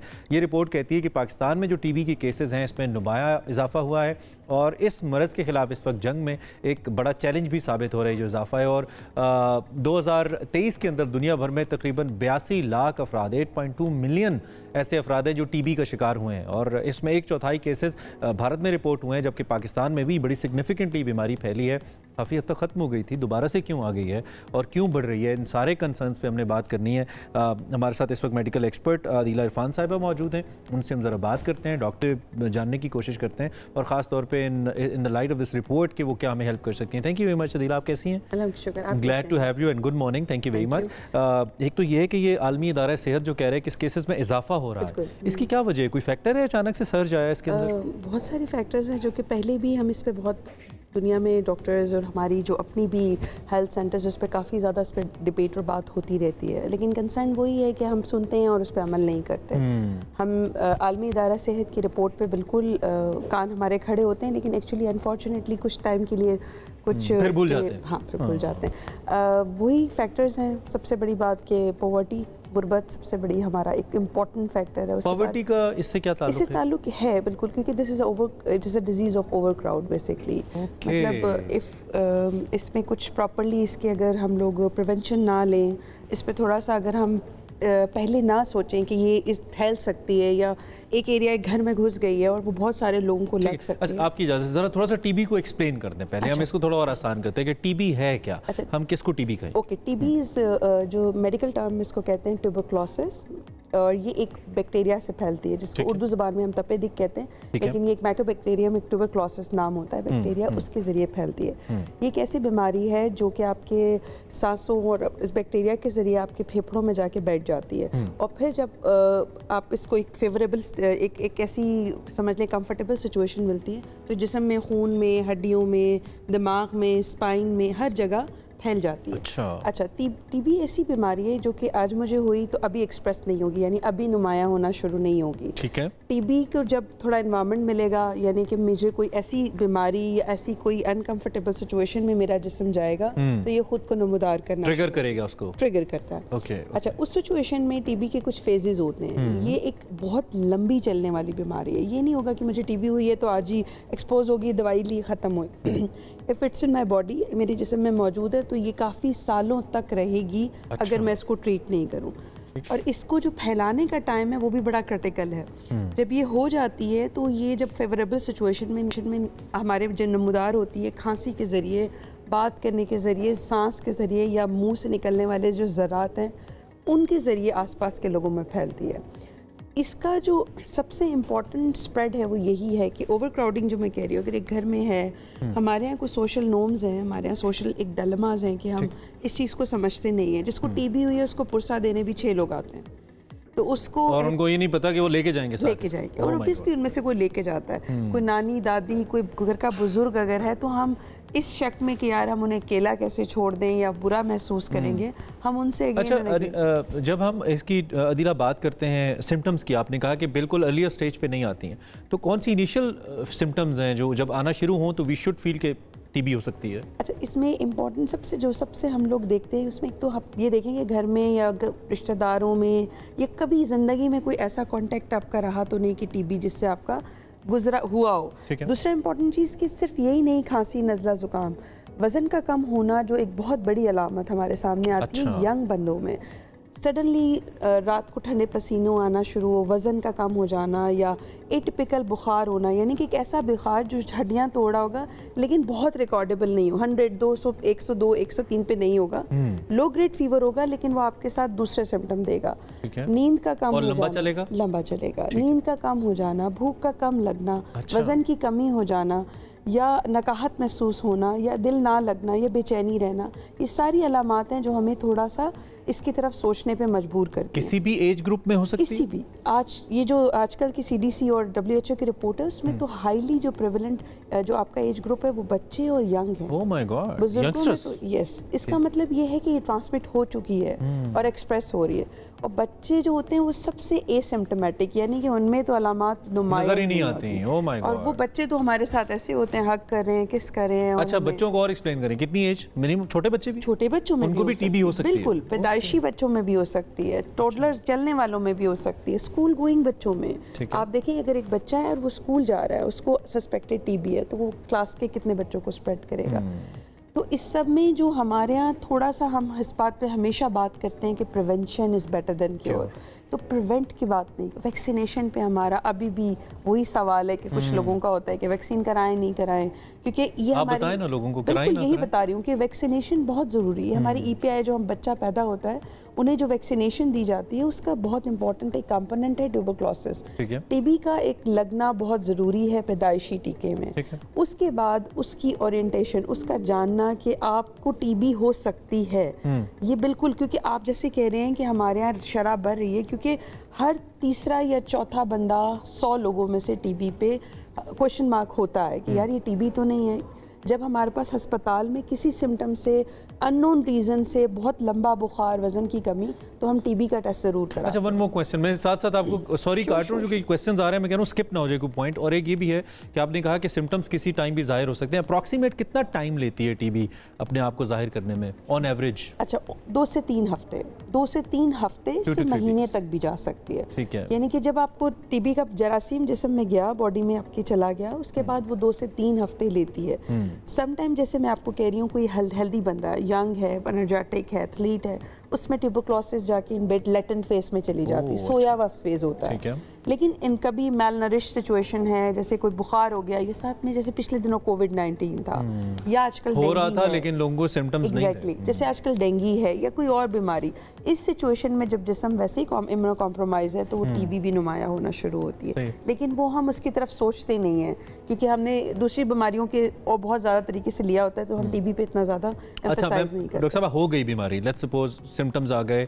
पता चल, एक तो ये टेस्ट से पता चलेगा, मैं टेस्ट कराऊंगा? बिल्कुल टेस्ट। अच्छा, इसकी एक थोड़ी सी कॉम्प्लिकेटेड सी सिचुएशन होती है कि कभी कभी जैसे मैं कह रही थी कि अर्ली स्टेज में नहीं टेस्ट में भी आती, इसमें हम बलगम का टेस्ट कराते हैं। अच्छा, खून के टेस्ट अलग होते हैं, एक्सरे इंपॉर्टेंट होता है, छाती में एक बहुत प्रॉपर इसकी एक साइन आना शुरू होती है कि टीबी की कुछ जो छाती का एक्सरे उसमें कुछ जो है ना अलामात नमूदार होना शुरू हो जाती हैं। ठीक है। फिर हम सुबह में बलगम के टेस्ट भेजते हैं, सुबह 3 कंसेक्टिव टेस्ट जाते हैं जिसमें हम, क्योंकि ये हमारे इस एयरवे में पड़ी होती है, तो हम बलगम का टेस्ट भेजते हैं। इसके बाद खून में भी चेक किया जाता है कि अगर, यानी कि अगर एक टेस्ट आपने कराया है उसमें नहीं है तो मुतमईन नहीं हो, अगर डाउटफुल हैं तो आप जाएं और बाकी टेस्ट भी करवाएं। आप इन्फेक्शियस डिजीज़ जो हमारी स्पेशलिटी है, जो कि टीबी के आज पर बहुत ज़्यादा काम करें, या मेडिकल स्पेशलिस्ट, आम लोगों के लिए मेरा मैसेज यही होता है कि अगर आप ऐसा कुछ अनयूजुअल महसूस कर रहे हैं तो अपने एक जनरल प्रैक्टिशनर से विजिट करें। ठीक है। वो आपको टेस्ट देगा, आप उसको प्लीज़ उसको फॉलो करें और एक टेस्ट पे और एक दवाई पे इक्तफा ना करें। ठीक है। लोग इसको एंटीबायोटिक से ट्रीट करके आराम से बैठ जाते हैं क्या जी इट्स ट्रीटेड नाउ। इसकी एक बहुत लंबी ट्रीटमेंट है। Let me tell you honestly कि लोगों में एक इसमें बढ़ने की शरह इसकी ट्रीटमेंट भी है। अच्छा, कि लोग थोड़ा सा ट्रीटमेंट लेके रुक जाते हैं कि हम ठीक हो गए, लेकिन वो थोड़ा सा डिसहार्ट हो जाते हैं या थक जाते हैं या थोड़ा सा इसको कैजुअल ले लेते हैं। ठीक है। क्योंकि इसकी 9 महीने की प्रॉपर ट्रीटमेंट है, ये 6 महीने की। आप CDC ने और WHO ने रिवाइज किए, इसकी ट्रीटमेंट इटसेल्फ थोड़ा चैलेंजिंग है क्योंकि दवाइयों का प्रॉपरली ना मिलना या फिर इसको ना लेना, महंगा ट्रीटमेंट बहुत ज़्यादा नहीं, क्योंकि हमारे पब्लिक सेक्टर इसको ऑफर कर रहे हैं, क्योंकि अब टीबी जब तक हमारे एपिडेमिक हो गई है पाकिस्तान में, जैसे आप कह रहे हैं, second most leading cause of death in Pakistan, तो इसीलिए हमारे हर government, we don't even talk about it. I am so glad कि हम इस पे बात तो कर रहे हैं। तो हमारे यहाँ गवर्नमेंट, हर गवर्नमेंट सेटअप में इसके लिए प्रॉपर सेटअप बना हुआ है। टीबी की दवाइयाँ आपको दी जाती हैं, स्टार्ट की जाती हैं, लेकिन बात यह है कि स्टार्ट कर देना एक फिजिशियन का काम है, हुकूमत ओरिएंटेशन देगी, आपको अवेयरनेस देगी, लेकिन खुदारा ये हमारी अपनी ज़ाती जिम्मेदारी भी है कि इसको हम पूरे तरीके से लें। लोग 3 महीने की दवाई खा के सोचते हैं कि मैं बेहतर हो गया हूँ, तगड़ा हो गया हूँ, उसको छोड़ दूँ। उसका छोड़ देना उससे ज़्यादा ख़तरनाक है जब टीबी हुई। Then how to be sure? आप एक तो आप ये भी कह रही हैं कि बाज़ औक़ात नज़र भी नहीं आती टेस्ट के अंदर, ये कोविड का भी तो मसला था ना। बहुत से लोग जब क्वारंटीन 14 दिन कर लेते थे, एक टेस्ट कराते थे, टेस्ट पॉजिटिव आ जाता था, लेकिन COVID used to be there. Exactly. तो इसका भी वही है। फिर कैसे हम श्योर हो? मैं तो फिर साइकोलॉजिकली बड़ा ट्रैप्ड रहूँगा कि मैं ठीक ही नहीं हुआ, हो सकता हो गया हूँ। यस, इसमें देखिए वही मैं कह रही हूँ, सोशल फैक्टर बहुत इंपॉर्टेंट है।